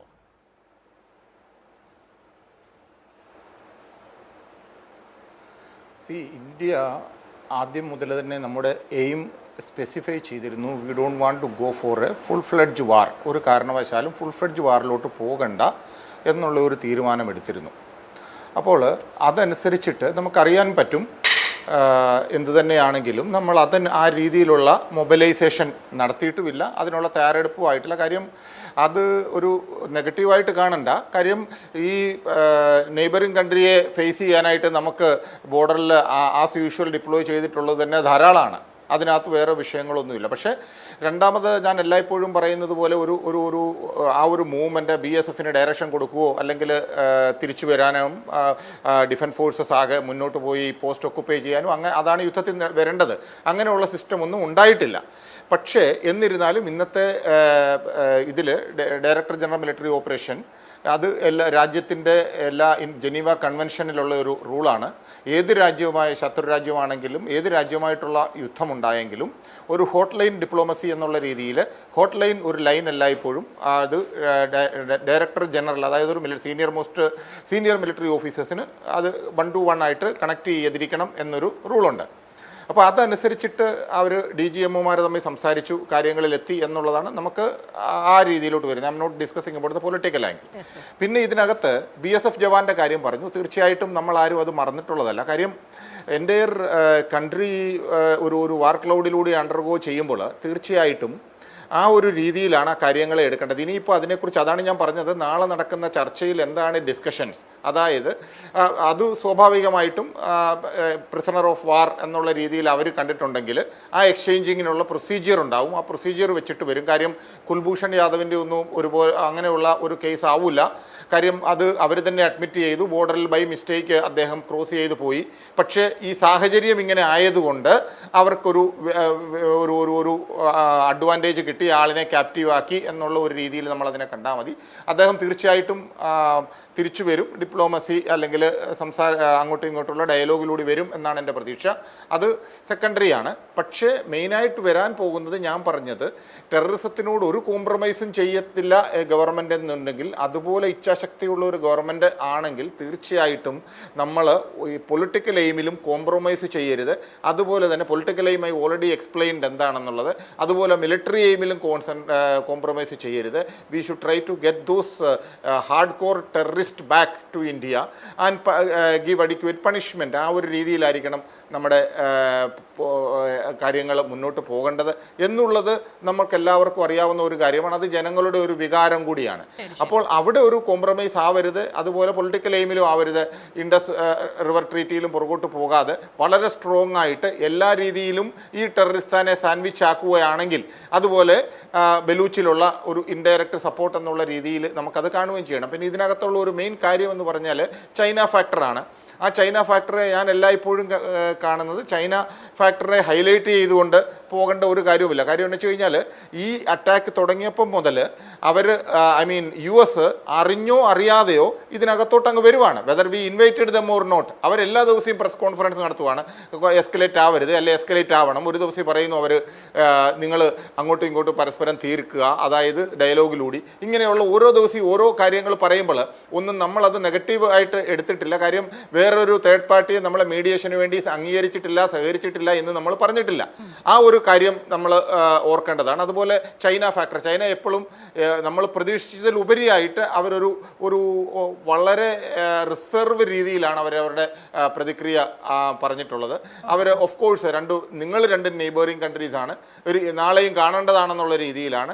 അപ്പം ചൈന ഒരു ഇൻഡയറക്റ്റ് ആയിട്ട് ഒരു മെസ്സേജ് US-നാണ് കൊടുത്ത കാര്യം, ഈ ഏരിയയിലുള്ള നെയ്ബേഴ്സാണ്, അവർ ആ രീതിയിൽ കാര്യങ്ങൾ സോർട്ട് ഔട്ട് ചെയ്യട്ടെ എന്നുള്ള രീതിയിൽ തന്നെയാണ് ചൈന പറഞ്ഞിട്ടുള്ളത്. പക്ഷേ ഈ നമ്മുടെ അയൽ രാജ്യത്തിന് പറ്റിയ അബദ്ധം എന്ന് പറഞ്ഞു കഴിഞ്ഞാൽ അവർ പ്രതീക്ഷിച്ചു ഒരു പക്ഷേ ചൈനയുടെ ഡയറക്റ്റ് ഇൻ്റർഫിയറൻസ് അല്ലെങ്കിൽ ഇതിൽ കൂടുതൽ ഇൻ്റർഫിയറൻസ് ഡയറക്റ്റിൽ അല്ലെങ്കിൽ പോലും ഉണ്ടാകുമെന്ന് വിചാരിച്ചതിൽ അതൊന്നും നടന്നില്ല. പക്ഷേ നമ്മുടെ പ്ലക്കാർഡ് എന്തായിരുന്നു എന്ന് ചോദിച്ചു കഴിഞ്ഞാൽ, നമ്മുടെ ട്രംപ് കാർഡ് എന്താണെന്ന് ചോദിച്ചു കഴിഞ്ഞാൽ ടെറർ എന്നുള്ള ഒരു ആസ്പെക്ട് ആയിരുന്നു. ശ്രീ RV രാജേശ്വർ, ഒറ്റ മിനിറ്റിൽ ചുരുക്കണം, സമയപരിമിതിയുണ്ട്. ഭീകരതയ്ക്കെതിരെ എത്ര ശക്തമായ മെസ്സേജ് ഇന്ത്യക്ക് ആക്രമണത്തിലൂടെ കൊടുക്കാനായി, ഓപ്പറേഷനിലൂടെ കൊടുക്കാനായി എന്നുള്ളതാണ് ചോദ്യം. എന്താണ് കരുതുന്നത്? 71-ലെ സാഹചര്യമല്ല ഇപ്പോഴുള്ളതെന്ന് കോൺഗ്രസ് നേതാക്കൾ പോലും പറഞ്ഞു കഴിഞ്ഞൊരു പശ്ചാത്തലം കൂടി ഉണ്ടല്ലോ. അല്ല, 71-ൽ നിന്ന് നമ്മൾ ഒരുപാട് മുന്നോട്ട് പോയി. നമ്മുടെ സൈനിക ശേഷി വർദ്ധിച്ചിട്ടുണ്ട്, രാജ്യത്തിൻ്റെ കരുത്ത് വർദ്ധിച്ചിട്ടുണ്ട്, അതൊക്കെ സത്യമാണ്. പക്ഷേ നമ്മളൊരു കാര്യം ആലോചിക്കേണ്ടത്, ഇന്ത്യക്ക് നേരെ ഒരു കടന്നാക്രമണം നടത്തിയ ഭീകരവാദികൾ, നമ്മുടെ യുദ്ധം ആർക്കെതിരെയാണ്? നമ്മുടെ യുദ്ധം എന്ന് പറയുന്നത് ഈ രാജ്യത്തിൻ്റെ പരമാധികാരത്തെ ചോദ്യം ചെയ്യാൻ വേണ്ടി ഭീകരവാദികളെ ട്രെയിൻ ചെയ്തയച്ച് ഈ രാജ്യത്ത് കുഴപ്പങ്ങൾ ഉണ്ടാക്കാൻ ശ്രമിച്ച ആ ഭീകരവാദികൾക്ക് സംരക്ഷണം കൊടുക്കുന്ന, അവർക്കെല്ലാം പ്രോത്സാഹനം നടത്തുന്ന ഭീകരരാഷ്ട്രമായ പാകിസ്ഥാനെതിരെ കൂടിയാണ് നമ്മുടെ യുദ്ധമെന്ന് പറയാൻ എന്താ നമ്മൾ മടിക്കുന്നത്? അങ്ങനെ മടിക്കേണ്ട യാതൊരു കാര്യവുമില്ല എന്നുള്ളതാണ്. ആ ഭീകരവാദികളെ ഇന്ത്യൻ സൈന്യം അവിടെ പോയി കടന്നാക്രമണം നടത്തി വധിച്ച ഭീകരവാദികൾ അവർ ഷഹീദുകളാണെന്ന് പറഞ്ഞാൽ അവരെ ആദരിക്കുന്ന, അവർക്ക് വേണ്ടി എല്ലാ സംരക്ഷണവും കൊടുക്കുന്ന ആ സൈനിക നേതൃത്വം അടക്കമുള്ള പാകിസ്ഥാൻ്റെ ആ നേതൃത്വത്തെ നമ്മൾ മാധ്യമങ്ങളിലൂടെ കണ്ടതാണല്ലോ. അവരുടെ ഖബറടക്കം നടക്കുമ്പോൾ അവിടേക്ക് ഷഹീദുകൾ എന്നുള്ള രീതിയിൽ അവരെ ആദരമർപ്പിക്കുന്ന ഒരു സൈന്യമുള്ള ഒരു രാഷ്ട്രം, ആ രാഷ്ട്രം ഭീകര രാഷ്ട്രമാണ് എന്നുള്ള ഒരു ബോധ്യം നമുക്കുണ്ട്. പക്ഷേ എന്തുകൊണ്ടാണ് നമ്മളത് ആ രീതിയിലുള്ള മറുപടി നൽകാൻ, അത്തരത്തിൽ ആ രാഷ്ട്രത്തിന് നമുക്ക് ശക്തമായി ഭീകര രാഷ്ട്രത്തിനെതിരെ നമ്മുടെ പോരാട്ടം എന്ന് പറയുന്നതിന് നമുക്കൊരു മടിയും വരുത്തേണ്ട കാര്യമില്ല ശ്രീ കൃഷ്ണദാസ്. അതോടൊപ്പം തന്നെ ഈ ട്രംപ് ഡംപ് പറയുകയാണ് എന്ന് കൃഷ്ണദാസോ ഞാനോ അല്ല പറയേണ്ടത്, അത് ഈ രാജ്യത്തിൻ്റെ ഭരണകൂടമാണ് പറയേണ്ടത്, ഈ രാജ്യത്തിൻ്റെ പ്രധാനമന്ത്രിയാണ് പറയേണ്ടത്. മിസ്റ്റർ പ്രസിഡന്റ്, മിസ്റ്റർ ട്രംപ്, നിങ്ങൾ ഡംപ് പറയരുത്. ഈ രാജ്യത്തിൻ്റെ പരമാധികാരത്തെ ചോദ്യം ചെയ്യാൻ നിങ്ങൾക്ക് അധികാരമില്ല. ഈ രാജ്യം എപ്പോൾ യുദ്ധം നടത്തണം, എപ്പോൾ യുദ്ധം നിർത്തണം എന്ന് തീരുമാനിക്കേണ്ടത് ഞങ്ങളാണ്. അതിനുവേണ്ടിയാണ് ഞങ്ങൾ ഷിംല കരാർ ഉണ്ടാക്കിയിട്ടുള്ളത്. ശ്രീ പി കൃഷ്ണദാസ്, ചോദ്യമില്ല, 2 കാര്യങ്ങൾ ഉന്നയിച്ചിട്ടുണ്ട്, രണ്ടിനുമുള്ള മറുപടി വളരെ വേഗം. ഒന്ന് അമേരിക്ക നടത്തിയിട്ടുള്ള നടപടികളെ സംബന്ധിച്ചാണെങ്കിലും മറ്റു രാജ്യങ്ങൾ ഇതുമായി ബന്ധപ്പെട്ടുകൊണ്ട് നടന്ന ചർച്ചകളെ സംബന്ധിച്ചാണെങ്കിലും ഗവൺമെൻറ് അതിൻ്റെ പ്രതിനിധികൾ കൃത്യമായിട്ട് പറഞ്ഞു പോയിട്ടുണ്ട്. മറ്റൊന്ന്, നമ്മുടെ രാജ്യത്ത് ആദ്യമായിട്ടുള്ള ഭീകരവാദ ആക്രമണങ്ങളും തീവ്രവാദി ആക്രമണങ്ങളും നടക്കുന്നത് 47-ൽ സ്വതന്ത്രം കിട്ടിയ ദിവസം മുതൽ നമ്മുടെ രാജ്യത്തെ ആക്രമിക്കുന്നതാണ് പാകിസ്ഥാൻ, നുഴഞ്ഞു കയറുന്നതാണ് പാകിസ്ഥാൻ. എത്രയോ കാലഘട്ടം. ഇനി നമ്മുടെ രാജ്യത്ത് തീവ്രവാദികളും ഭീകരവാദികളും ഉണ്ടായിട്ടില്ലേ? എങ്ങനെയാണ് ബിന്ദ്രമാല ഉണ്ടായത്? എങ്ങനെയാണ് മറ്റ് സംസ്ഥാനങ്ങളിൽ ഭീകരവാദ പ്രവർത്തനം നേതൃത്വം കൊടുക്കുന്ന സംവിധാനങ്ങൾ ഉണ്ടായത്? തമിഴ് തീവ്രവാദം ഉണ്ടായിട്ടില്ലേ? അപ്പോൾ തമിഴ് സംവിധാനങ്ങളുടെ അടിസ്ഥാനത്തിൽ രാജീവ് ഗാന്ധിക്ക് ജീവൻ നഷ്ടപ്പെടുന്ന സാഹചര്യം ഉണ്ടായത്. അപ്പോൾ അതിനോട് എപ്പോഴെങ്കിലും നമ്മുടെ രാജ്യം സന്ധി ചെയ്തിട്ടുണ്ടോ? തീവ്രവാദ പ്രവർത്തനത്തോടും ഭീകരവാദ പ്രവർത്തനത്തോടും ഒരു കാലഘട്ടത്തിലും നമ്മൾ സന്ധി ചെയ്ത സാഹചര്യം ഉണ്ടായിട്ടില്ല. ഇപ്പോഴും അങ്ങനെ തന്നെ ഇല്ല. പക്ഷേ പാകിസ്ഥാനോട് നേരിട്ട് യുദ്ധം ചെയ്യുക എന്നുള്ളതിനേക്കാൾ അപ്പുറത്ത് തീവ്രവാദികളുടെ നടപടികളെ അവസാനിപ്പിക്കുക, ഈ രാജ്യത്തേക്ക് നുഴഞ്ഞു കയറുന്നതും ഈ രാജ്യത്തെ അസ്ഥിരപ്പെടുത്താൻ ശ്രമിക്കുന്നതുമായിട്ടുള്ള നടപടികളെ തിരിച്ചറിയുക. നമ്മുടെ രാജ്യത്തെ വലിയ തരത്തിൽ സാമുദായികമായി വിഭജിക്കാനുള്ള സംവിധാനമല്ലേ അവർ ഒരുക്കാൻ വേണ്ടി ശ്രമിച്ചത്? മറ്റൊരു കാലഘട്ടത്തിലും ഇല്ലാത്തതുപോലെ BJP ഭരിക്കുന്നു, കേന്ദ്ര ഗവൺമെൻറ് നരേന്ദ്രമോദി ഭരിക്കുന്നു. അപ്പോൾ മതം പറയാം, ജാതി പറയാം, അതിൻ്റെ അടിസ്ഥാനത്തിൽ വിഭജനം ഉണ്ടാക്കിയാൽ അത് BJPയുടെ ഗവൺമെൻറ്റിൻ്റെ തലയിലേക്കിടാം. എന്തൊരു മോശപ്പെട്ട രീതിയിലാണ് പ്രചരണം നടത്തിയത്. നമ്മുടെ ഒരു ഇടതുപക്ഷത്തെ ഒരു പ്രധാനപ്പെട്ട പാർലമെൻറ്റ് അംഗം കഴിഞ്ഞ ദിവസം എന്താ പറഞ്ഞത്? ഈ സാഹചര്യത്തിൽ ഉത്തർപ്രദേശിൽ പൂഴ്ത്തിവയ്പ് നടത്തുന്നു. എന്തൊരു മ്ലേച്ഛമായ ജനാധിപത്യ വിരുദ്ധമായ സാമൂഹിക വിരുദ്ധമായ നിലപാടുകളാണ് സ്വീകരിക്കുന്നത്. അപ്പം നമ്മുടെ രാജ്യത്തും ഈ തരത്തിൽ നിലപാടുകൾ സ്വീകരിക്കുന്ന ആളുകളുണ്ട്, രാഷ്ട്രീയ നേതാക്കന്മാരുണ്ട്, കലക്കവെള്ളത്തിൽ മീൻ പിടിക്കാൻ കഴിയുമെന്ന് ശ്രദ്ധിക്കുന്ന ആളുകളുണ്ട്. അതിനേക്കാൾ എത്രയോ മുകളിൽ നിൽക്കുന്ന നേതൃത്വമാണ് കോൺഗ്രസിൻ്റെ ഉന്നതതലമായിട്ടുള്ള തലത്തിലുള്ളത്. ശ്രീ AK ആന്റണിയെ പോലെ, ശ്രീ ശശി തരൂരിനെ പോലുള്ള നേതൃത്വം. അവർ പറയുന്നത് കൂടി ശ്രീ രാജേഷിനെ പോലുള്ള ആളുകൾ കേൾക്കണം, ശ്രദ്ധിക്കണം, മനസ്സിലാക്കണം. അത് മാത്രമേ എനിക്ക് ഈ സാഹചര്യത്തിൽ പറയാനുള്ളൂ.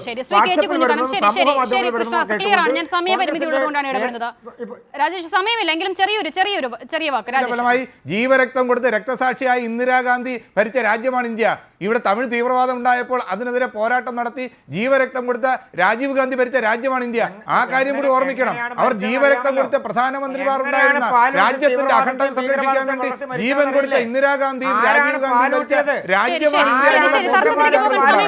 ശ്രീ കെ ടി കുഞ്ഞിക്കണ്ണൻ, ഏറ്റവും പ്രധാനപ്പെട്ട ചോദ്യം ഇതാ ഇപ്പോഴും ഇവിടെ അവശേഷിക്കുന്നു. ഓപ്പറേഷൻ സിന്ദൂർ അവസാനിപ്പിച്ചിട്ടില്ല എന്ന് സൈന്യം അസന്നിഗ്ധമായി പറയുകയാണ്. ഓപ്പറേഷൻ സിന്ദൂർ അവസാനിപ്പിച്ചിട്ടില്ല എന്ന് പറയുമ്പോൾ ഭീകരതയ്ക്കെതിരായ പോരാട്ടം തുടരും. പാകിസ്ഥാൻ അതിനെ ഭീകരതയ്ക്കെതിരായ പോരാട്ടമായി അല്ലല്ലോ കാണുന്നത്, പാകിസ്ഥാനെതിരായ പോരാട്ടമാണ്. കാരണം ഈ ഭീകരവാദികളിൽ ഏറ്റവും പ്രാധാന്യം അവരുടെ സൈന്യത്തിന്റെ തന്നെ മേധാവിയാണ്. അപ്പോൾ സ്വാഭാവികമായും അവിടെ നിന്ന് പ്രത്യാക്രമണം വീണ്ടും ഉണ്ടായാൽ വെടിനിർത്തൽ കൊണ്ട് വാസ്തവത്തിൽ എന്ത് പ്രയോജനം? വെടിനിർത്തൽ കേന്ദ്ര സർക്കാർ എന്താണ് അതുകൊണ്ട് ഉദ്ദേശിക്കുന്നത് എന്ന് വ്യക്തമല്ല. ഇപ്പം വിക്രം മിശ്രയുടെ ഒരു ട്വീറ്റ് മാത്രമാണ് നമ്മുടെ മുമ്പിലുള്ളത്. വെടിനിർത്തൽ കൊണ്ട് ഭീകരവാദികൾക്കെതിരായിട്ടുള്ള യുദ്ധം അവസാനിപ്പിച്ചിട്ടില്ല, അവർക്കെതിരായിട്ടുള്ള മുന്നോട്ട് പോക്ക് തന്നെയാണ്, അവരെ നിയമത്തിന്റെ മുന്നിൽ കൊണ്ടുവരാനുള്ള നീക്കം തന്നെയാണ് ഞങ്ങൾ നടത്തുക എന്നാണ് മിശ്രി പറഞ്ഞിരിക്കുന്നത്. അങ്ങനെ ഒരു നിലപാടല്ലാതെ കേന്ദ്ര സർക്കാർ ഇപ്പോഴും എങ്ങനെയാണ് ഇന്ത്യയുടെ പഹൽഗാം പോലുള്ള ഒരു പ്രദേശത്ത്, വളരെ ഹൈലി സെക്യൂരിറ്റി ഏരിയ ആയിരിക്കുന്ന ഒരു പ്രദേശത്തേക്ക് തീവ്രവാദികൾ കടന്നു വന്ന് നിരപരാധികളായ വിനോദസഞ്ചാരികളെ 26 പേരെ കൂട്ടക്കൊല ചെയ്തു. ആ കൂട്ടക്കൊല ഉത്തരവാദികളായ ആളുകളെ നമുക്ക് പിടിക്കാൻ കഴിഞ്ഞോ, നമ്മുടെ കയ്യിലെത്തിക്കാൻ കഴിഞ്ഞോ? നമുക്ക് ആ രീതിയിൽ ഭീകരവാദ കേന്ദ്രങ്ങളിൽ നമ്മൾ നടത്തിയ അറ്റാക്കിന്റെ ഭാഗമായിട്ട് അവരെ ഇല്ലാതാക്കാൻ കഴിഞ്ഞു? ഈ കാര്യത്തിൽ ഇതുവരെ ഒരു വിശദീകരണമില്ല. അപ്പൊ ഈ രാജ്യത്തെ പാവപ്പെട്ട ആളുകളുടെ ജീവനെടുത്ത, അങ്ങനെ ഈ രാജ്യത്ത് മതപരമായ വിഭജനം ഉണ്ടാക്കാൻ വളരെ ആസൂത്രിതമായി ശ്രമിച്ച ശക്തികൾക്കെതിരായിട്ട് എന്ത് നിലപാട് സ്വീകരിച്ചു? ഏത് രീതിയിൽ ആ ഓപ്പറേഷൻ മുന്നോട്ട് പോയി? ഇതാണ് ഓപ്പറേഷൻ സിന്ദൂർ വിശദീകരിക്കേണ്ടത്. അല്ലാതെ എന്താണ് വളരെ വൈകാരികമായി മോഡി രാജ്യത്ത് വലിയ യുദ്ധം നടത്തി വലിയ ആളാവുകയാണ് എന്ന രീതിയിൽ സാധാരണ BJP-ക്കാർ, അത് കൃഷ്ണദാസ് മനസ്സിലാക്കേണ്ടതുണ്ട്. സോഷ്യൽ മീഡിയയിൽ എന്തൊക്കെയാണ് പറഞ്ഞുകൊണ്ടിരിക്കുന്നത്? ഈ വിഷയത്തെ അങ്ങേയറ്റം മതപരമാക്കാനാണ് ശ്രമിച്ചിട്ടുള്ളത്. അങ്ങനെയൊക്കെയുള്ള ഒരു സാഹചര്യത്തിൽ നിന്നുകൊണ്ട് ഒരു കാര്യം നമ്മൾ ഉറപ്പിച്ച് പറയണം. മോഡിക്ക് ആരാണ്? മൈ ഡിയർ ഫ്രണ്ട് ആണ് ഈ ട്രംപ്. ഡിയർ ഫ്രണ്ട് മാത്രമല്ല, മൈ ഗ്രേറ്റ് ഫ്രണ്ട് ആണ് ട്രംപ്. അപ്പൊ ട്രംപ് 48 മണിക്കൂർ ഇന്ത്യയുടെ വിദേശകാര്യമന്ത്രിയും ഇന്ത്യയുടെ പ്രധാനമന്ത്രിയും പാകിസ്ഥാന്റെ പ്രധാനമന്ത്രിയും പാകിസ്ഥാനിലെ വിദേശകാര്യ സെക്രട്ടറിയും ഒക്കെ ആയിട്ട് സുദീർഘമായ ചർച്ച നടത്തി. ആ ചർച്ചകളുടെ ഭാഗമായിട്ടാണ് ഞങ്ങൾ വെടിനിർത്തലിലേക്ക് എത്തിയത്. ആ വെടിനിർത്തൽ ട്രംപ് ട്വീറ്റ് ചെയ്തതിനു ശേഷം ആദ്യം സ്ഥിരീകരിക്കുന്നത് പാകിസ്ഥാന്റെ വിദേശകാര്യ സെക്രട്ടറി, അത് കഴിഞ്ഞാണ് ഇന്ത്യ ഇത് സ്ഥിരീകരിക്കുന്നത്. അപ്പൊ തീർച്ചയായിട്ടും ഈ ട്രംപ് ഇതിൽ ഇടപെട്ടു എന്ന പ്രശ്നം ലോകം ചോദിച്ചുകൊണ്ടിരിക്കുകയാണ്. കാശ്മീർ പ്രശ്നം ഉണ്ടായ കാലം മുതൽ കാശ്മീർ ഇന്ത്യയുടെ കൂടെ ചേരണോ, അല്ല സ്വതന്ത്ര രാജ്യമായി നിൽക്കണോ, അല്ല പാകിസ്ഥാന്റെ ഭാഗമാണോ എന്ന തർക്കം ഇന്ത്യക്ക് സ്വാതന്ത്ര്യം കിട്ടിയ ഉടനെ ഉയർന്നു വന്ന വിഷയമാണ്. ആ വിഷയത്തോട് അമേരിക്ക അന്നു മുതൽ എടുത്തൊരു നിലപാടുണ്ട്. അന്നു മുതൽ എടുത്ത നിലപാട് എന്താണ്? പാകിസ്ഥാനെ ഇന്ത്യയിൽ നിന്ന് ഭിന്നിപ്പിച്ച് നിർത്തുക എന്നുള്ള നിലപാടാണ്. അതിനുവേണ്ടി നേരിട്ട് അമേരിക്കൻ സൈനിക ഉദ്യോഗസ്ഥന്മാർ ഇടപെട്ടിട്ടുണ്ട് ഇന്ത്യയിൽ. പിന്നീട് ഈ ദക്ഷിണേഷ്യൻ മേഖലയിലെ CIA ജോൺ ഡളസ് CIA മേധാവിയായിരിക്കുമ്പോൾ പാകിസ്ഥാനെ ഇന്ത്യ വിരുദ്ധമായി നിർത്തിക്കൊണ്ട് ഇന്ത്യയുടെ നെഹ്റുവിന്റെ ഇന്ത്യയുടെ ചേരിചേരാ നയം അത് വലിയ ഭീഷണിയായിരുന്നു. സോവിയറ്റ് അനുകൂലമായ ഒരു നിലപാട് ഇന്ത്യ സ്വീകരിക്കുന്നു. അത് ഈ മേഖലയിൽ അമേരിക്കൻ താല്പര്യങ്ങൾക്കെതിരാണ്. അതുകൊണ്ട് പാകിസ്ഥാനെ ഇന്ത്യ വിരുദ്ധമായി നിലനിർത്തുക എന്നുള്ളത് എക്കാലത്തെയും അമേരിക്കയുടെ ഒരു തന്ത്രമായിരുന്നു.